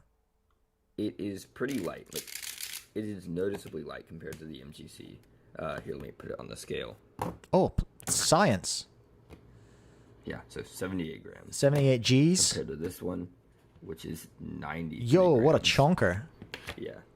Yeah, right? So that makes the turns on the MGC feel notably heavier than on the Gan Square One, which just makes it feel more controllable. One thing, though, is that I do like the feel of the turns on the MGC more. Like, I feel like it... For context, if anyone doesn't know how we've got to this point, for a bit of lore, a bit of background, Ben got this cube at a recent competition. The trading for an RS3M story, I think, has been revealed as not true and just trolling. Which is pretty funny. But he got his hands on this cube because somebody was giving them away. And he is not a GAN endorsed cuber, so he's able to talk about it with impunity, basically. So we've got a very useful leak right here. That's where we've ended up. Also, this one, the adjustment mechanism, here, if I can just pull this off. Right now it uses this, I think it's like the GAN 13 dual. I think that's right. I was waiting for him to say GAN 12 there, because I think he mentioned GAN 12 before, but I think it is the 13 mechanism. System. Which I think dates this prototype as an older one. Double A Cuber in the chat. I've tried the Gan Squan and it did feel extremely light, but on some moves it felt really fast, and on others it felt really slow. Okay. Overall, I felt that MGC is a lot better. Okay. That even on the tightest tension, it's still like pretty loose compared to what I have my It's MGC at. sloppy choppy. So I can imagine if this one was tighter, if I could get it to be tighter, it wouldn't cut as well. And so, like, right now I have popping issues where the piece will, like, go up like this. Oh, maybe not like this. But the two pieces will, like, pop inwards, and they'll stay stuck, and I'll have to do, like, a cut to, like, get them back in place. That's not ideal, and we should say, in fairness to Gan, we are fairly confident that this is an older prototype, so this may have been addressed by now. Popey Jopey Gan dual adjustment system has been nearly the same since the 13. Pretty Sure. annoying. So yeah, turning of the stock Gan is definitely better than the MGC. Okay, but I think shots that's fired. mainly due to weight. So yeah, that's about it. That's about it, folks. That's about it. Okay, interesting. Interesting. Let's have a look inside here. This is going to be a quick look at the Gan Square 1. Ben, I will say, Ben, I want to give Ben a shout out because you, sir, understand the game. Right? This could have been one video and you would have got 3.5K views. But because you've got a smart brain, 2 videos. 2 videos, 2 different thumbnails, 2 different titles, double the views. It's not difficult, everyone. It's not difficult. This is going to be a quick look at the Gan Square 1. I see that. I respect that game. Whoa! The first thing that you'll notice is that this has a clear... I wasn't ready for that. plastic Far right. Was not ready for that. core, Clear which plastic I core. do not like, since these have a tendency to break. And it's especially bad since this is the one thing holding the entire cube together. That is, yep, that is a valid point. Why do we not have metal in there? Why do we not have metal in there? As for the internals, the tracks are very similar to the MGCs, except for the fact that the core is bigger, which is nice because it will not break, unlike the MGCs, unless you are turning really, really rough. Ben, yeah, if you want to jump on, we can do that. It'll wreck all my cameras again, but yeah, sure. Hit me a message or a friend request or whatever. Oh, wait, have we talked before on Discord? I forget. Yeah, I'll watch this video, and then if you want to jump on, you can jump on. Have we? Did we chat on? Oh, no. Was it Facebook Messenger we were chatting on? I can't remember. Anyway, send me a friend request on Discord. Chang, my 7-year-old will destroy this in seconds. Yeah, valid. Get some It metal also in there, has a everyone. thicker stem right here, so these parts of the corner or the edge won't break. Now, the one thing is, though, this part right here on the edge has this line going down. So if this gets pushed in front of the core, it will get caught, causing that catching issue seen in the first picture I sent in r/cubers. Wait. Sorry, I was As for accepting the a friend magnets, request. Hold on. What's going on? That catching issue seen in the first picture I sent in r/cubers. Right, because that's where the story originated, was a Reddit post.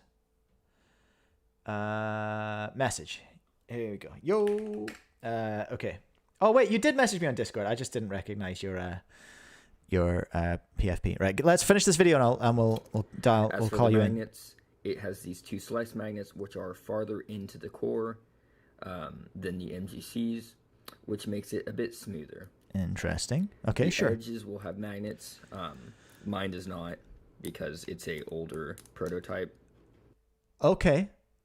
So. Wow. So this is a only slice magnetized prototype the corners have 2 version. magnet capsules, and then on each corner of No, the UD no, I got that slice, wrong. I got that wrong. The corners are magnetized for that level, that layer. That would be ridiculous if it was only corner magnetized. There is 1 magnet, like the MGC, but on the newer versions, there will be 2 magnets. That's what I'm talking about with Gan. I love how they've So, yeah, that's about it. done so many prototypes, and they've taken feedback and they've made like what look like, you know, not insignificant changes to the thing. Right, let's double check. You good to call, Ben? If Ben's good to call, we'll give Ben a call and see. We'll have some live. Sir, what's happening with this keyboard? What is going on here? This is a massacre. An absolute massacre. I'm just waiting for Ben to confirm that he's good to jump on a call just now. I don't want to surprise him. Oh. Okay, sweet. We're good to go, everyone. I'm gonna call Ben and I'm gonna pop out the thing here, and then I'm gonna switch to this scene over here, which is gonna wait. No, this'll be fine in a second. When Ben picks up, this'll be fine. Woo! I call the right person? Yeah, I did. Hello? Hello? Hey, how are you? I'm doing well. All right. Here, let me wipe off my camera. Okay. Yeah. So, can you see my feed? I can. Yeah, I'm just centering it. I can't see the whole thing because it's kind of. But I'm just gonna try. If you can just try and keep the scube in the the squan. Right, sorry, let me wipe off my camera. It's being a bit. Yeah. No worries. All right. There we go. Okay. Cool. I'll put it right here. Yeah. Great. Yeah. So, I've gotten a bit of new info from Rasmus, who also he's sponsored by Gan, and he has newer prototypes. So for one, there's going to be a metal rod now, which is great. There is. That's great. No more news. plastic rod. Yeah, but it will still be. It'll be like on the Gan Cube, where it's this like metal rod, but it's the adjustment system. So it's not going to be a screw. Yeah. Got you. From what I've heard from him. So it's just going to be like that. It's going to. I believe it's going to keep this adjustment system, which I personally don't like, just because of how Square One tensioning is. It's got a very tight range of tensioning, of tensioning range. So like, I just think having a screw gives you a bit more choices for how you can tension it. Got ya. And I think I saw you on the Reddit post for the Square One patents being released. It's going to have 2 magnets right here. Okay. So it's going to have 8 on each side, which means that it will just click at every spot. Also, the edge magnets, as I said in that video. So Yeah, that's really interesting that stage prototype didn't have magnets in the edges, hey? yeah, it was an interesting decision because, like, pretty much every Square Oneer prefers having like it click at every place, but this one doesn't. It's just got the MGC style of magnets. Is that maybe why you're So- having those popping issues? Because without the magnets, you're like, you're not aligning it as well? No, I can. Here, let me take it apart. Okay, one thing also annoying about this thing right here is that you see this. When I try and push this down and turn it to get it off, it just turns this whole peg. Oh, yeah. So what I have to do, I have to get these clippers and I have to hold this down, and I just have to clip these down. Yeah, that's while I push this. suboptimal. Yes, it might take a little bit. No, that's all good. We're here for all of it.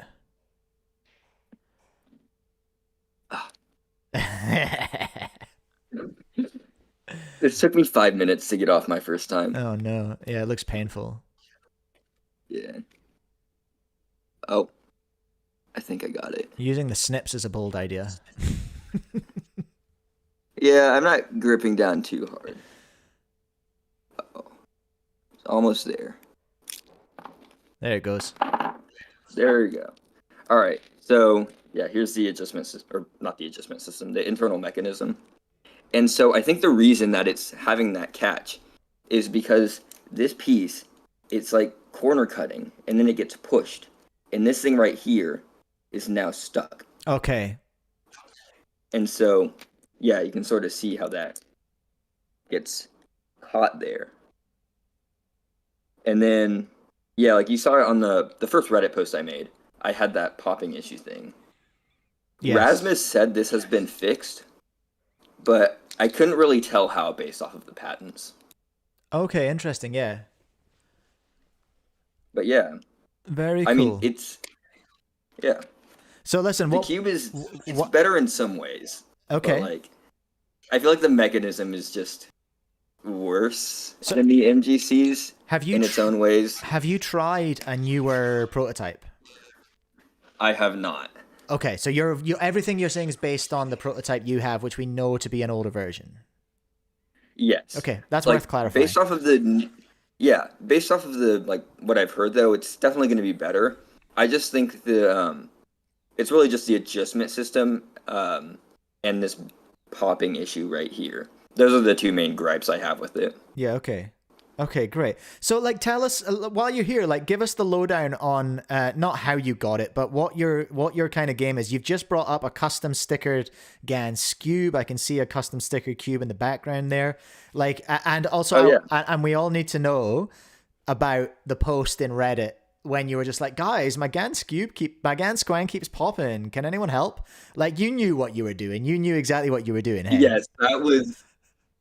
I just I got a picture of it, and I thought it'd be really funny to just like act like I was oblivious as to what I had, and so I was just typing at like comments on Reddit, and it was just very funny for the half hour. I was just reloading and just replying to comments.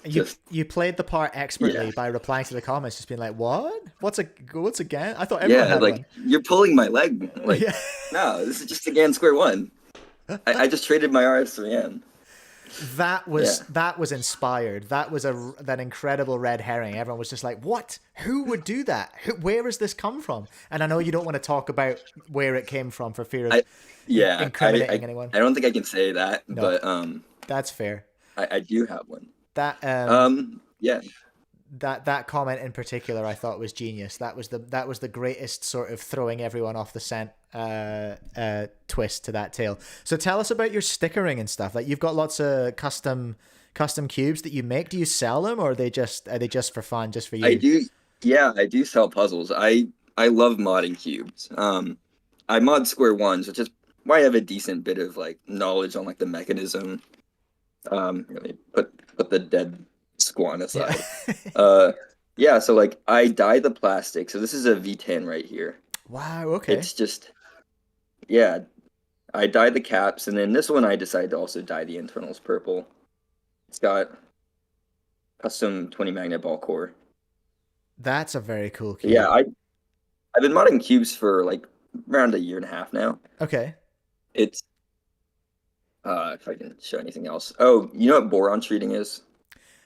No. Explain that to me. I've heard of it, but I don't know what it is. So you use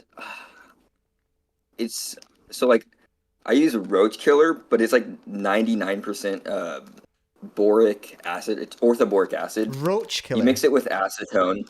Yeah, it's because it's just 99.9% boric or orthoboric acid. You mix it with acetone. You dip the pieces in, and it makes it softer.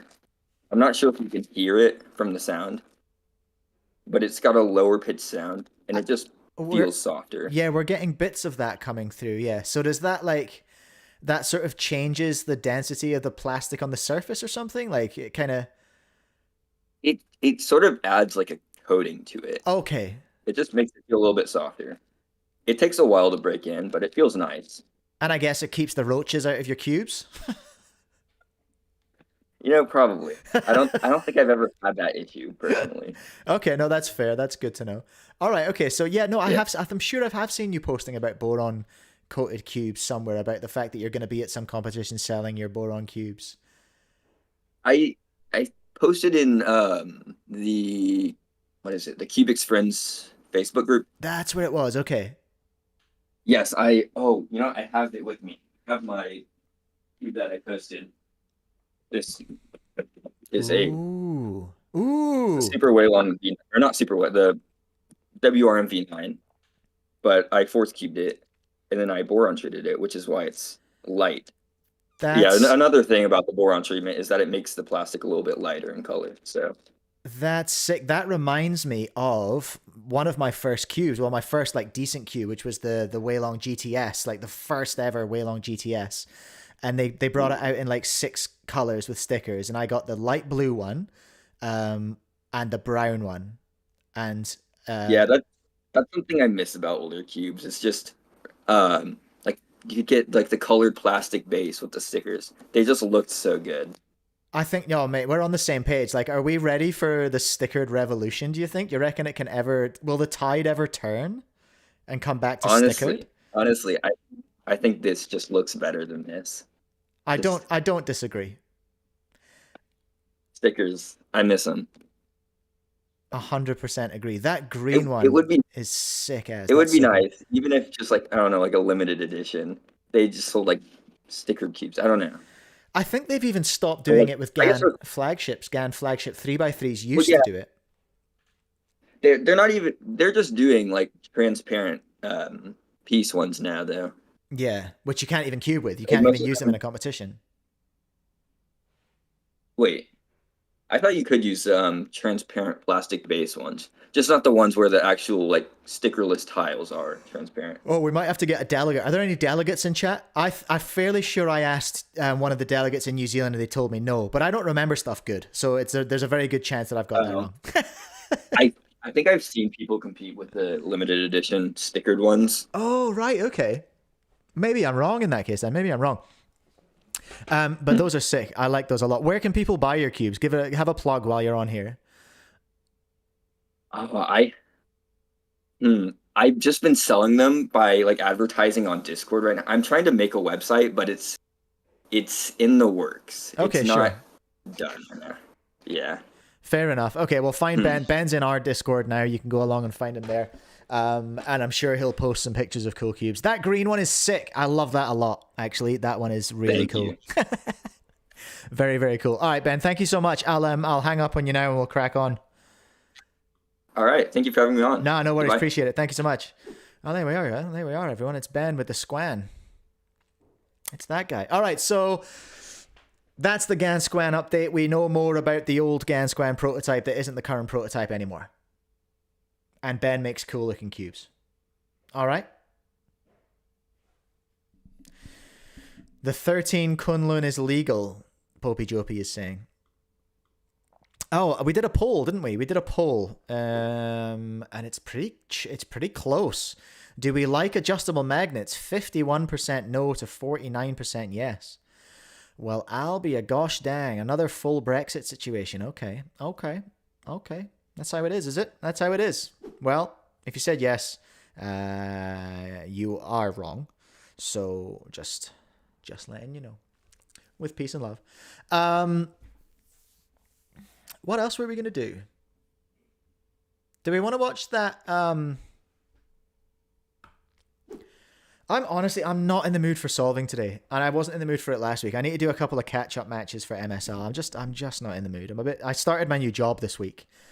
I'm a marketing manager now, everyone. A marketing manager. Can you believe it? That sounds very grown up, but it's technically what I am. And now I am it for someone else. I'm kind of tired. And I don't want to solve. So let's go and take a look at what was that one? The thing, what did we miss in? It was about, I haven't watched any breakdown of the world record average yet. Actually, now I think about it. Where the hell has that video gone? And who was it by? Was it someone I was not subscribed to? What? Oh, now I'm getting suggested Q for speed because I looked at that. My homepage is absolutely cursed. Right.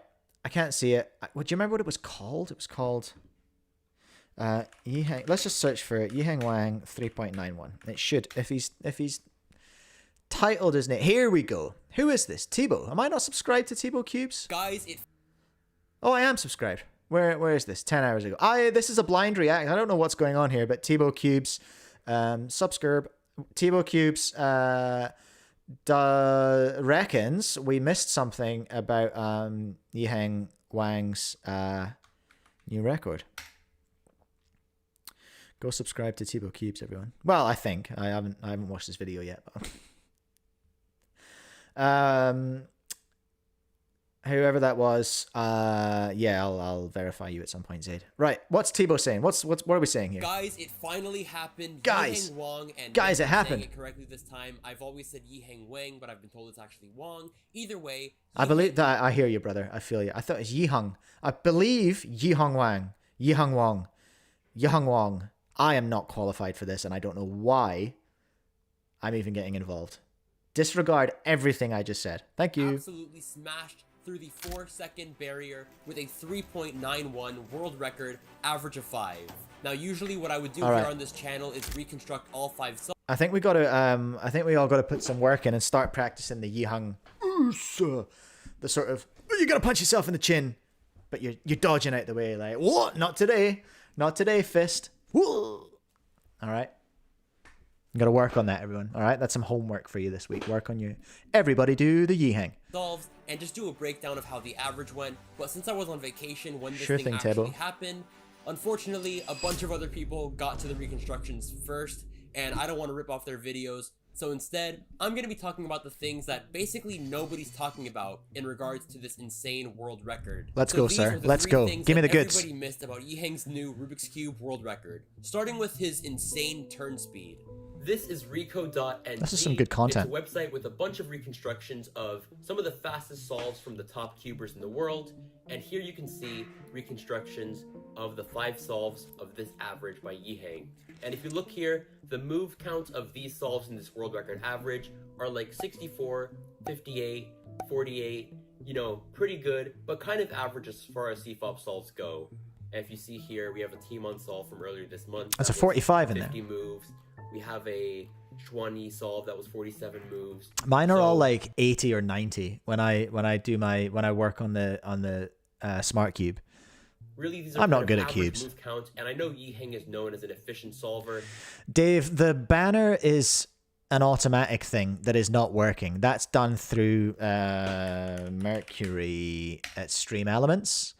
And I don't know why it's not working right now, but it's not.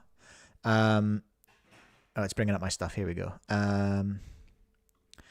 Dynamic. It's called a dynamic banner, everyone, and it's at mercury.streamelements.com. Okay, this is I've been distracted. I can tell I'm getting hungry. I've got distracted, but yeah, it's supposed to. It's I don't know why it's not working. It's stopped working. So here's my milestone thing here. First step 5,000, last step 6,000. It's subscribers, 7 steps. There we go. It's all there, but it just stopped working, and I don't know why. It's annoying. Maybe I need to just delete it and start again. Maybe that's a thing I need to do. I don't know why that's not working, but it's not. Anyway, back to the video. What did we miss, Tebow Cubes? But Tell that's me. clearly not why he's breaking this world record here, because the move counts aren't what's setting Yiheng's average apart from everybody else's solves. Okay, But now let's valid, compare heard. the turns per second. We have a 12.98 turns per second on the last solve, a 15.68 turns per second. That's a lot. That's a lot of turns per second. I don't know what to say about that apart from to go. That's a lot of turns per second. Which is unreal by anyone's standards. I mean, if you look down here, most other people are getting 9.21 turns per second. We have Schwani again. 15 point something is 9.04. It seems like the average here is aggressive. around 8 to 12 turns per second. Meanwhile, during this world record average, Yiheng was doing the solves with an average of around 13 turns per second. And I think the reason why he can turn so fast in these solves is because of look Because he's got a Weilong V11.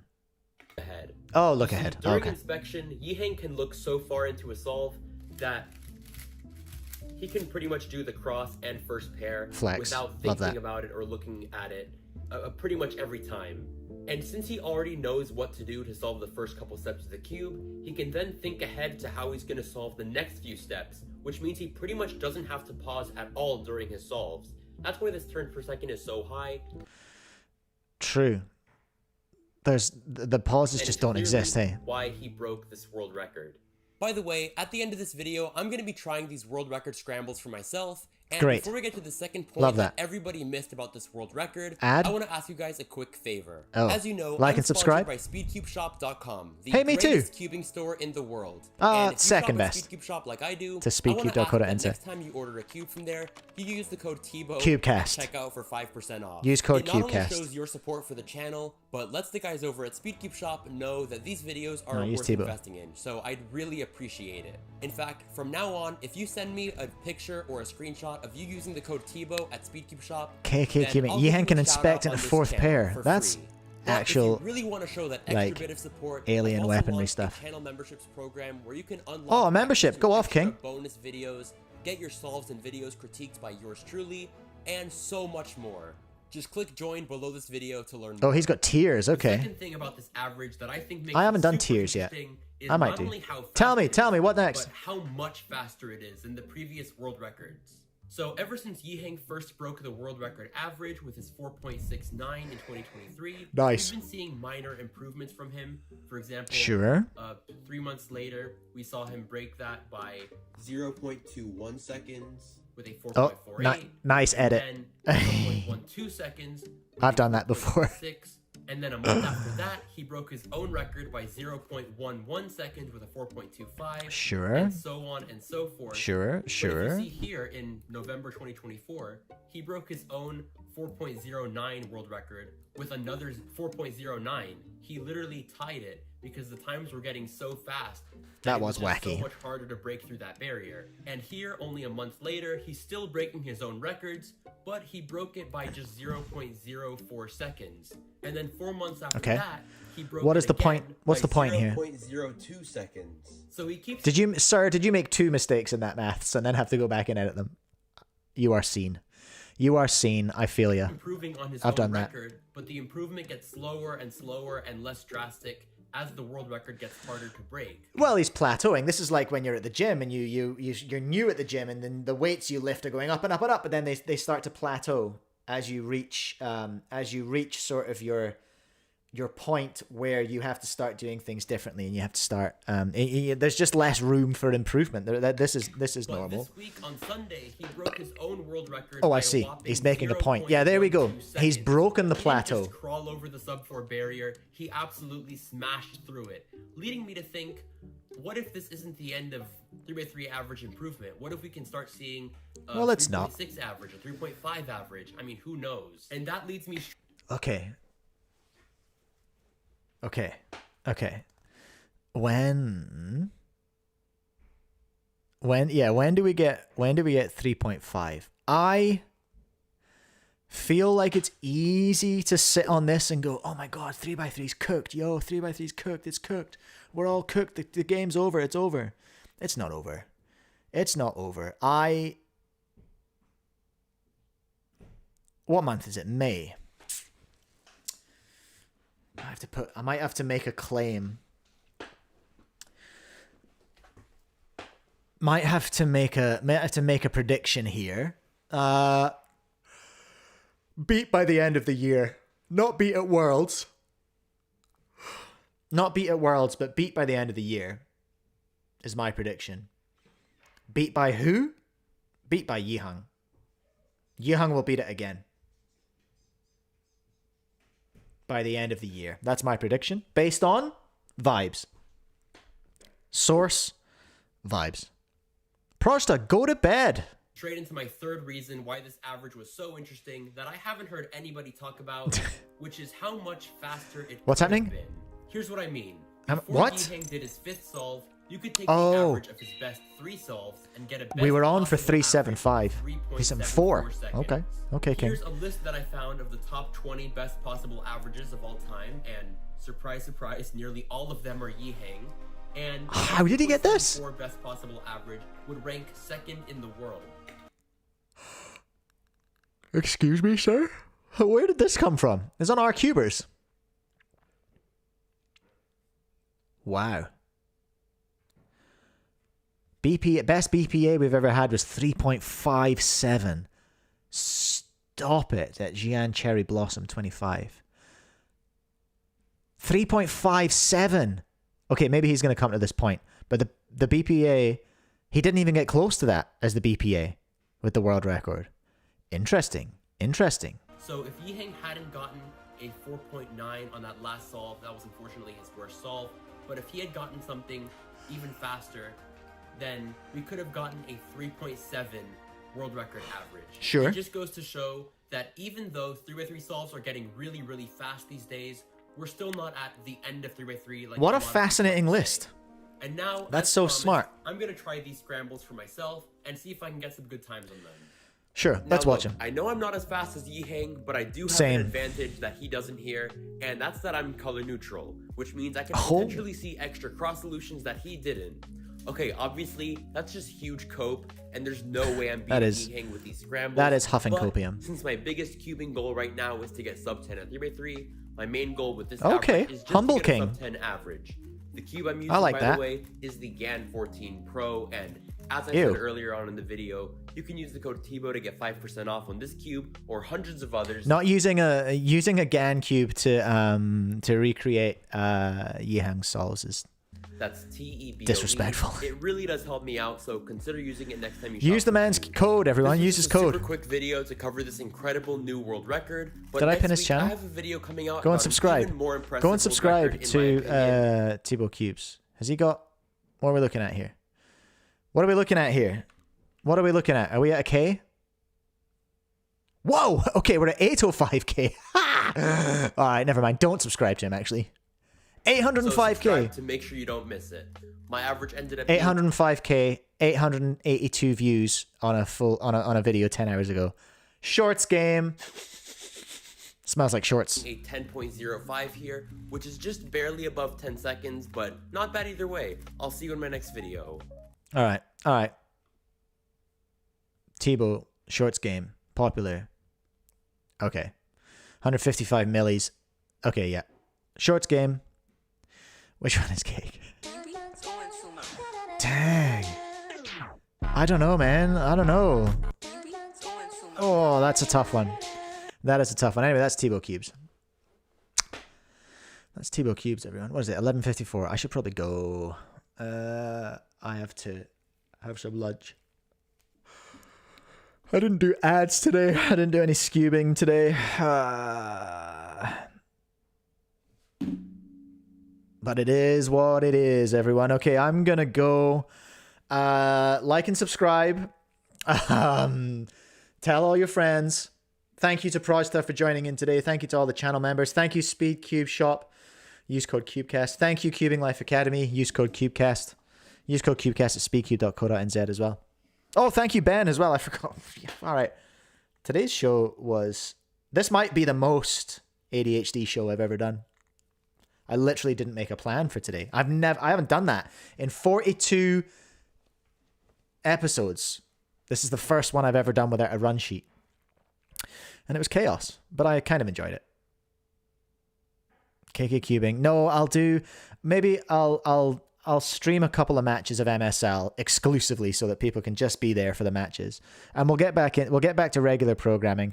Life has been just a little bit kind of wacky. Like with the house move, and I'm trying to get the old house. We're very, very lucky. We're going to rent out our old house. So I am going to continue doing that and continue being having a disgusting lack of sleep. Yeah,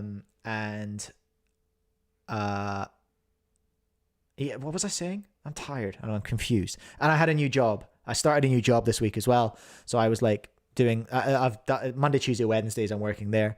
So, yeah, there's just a lot going on and I don't want to solve cubes right now. And I'm sorry. Okay. I will do a stream, which is just MSL, and you'll all enjoy it. All right. You'll all be fine with it. And we'll catch up because we're 2 matches behind now. But I will get there. That's the end of my story. That is the end of my story. Today and this week, there's going to be a weird selection of VODs coming up this week as well.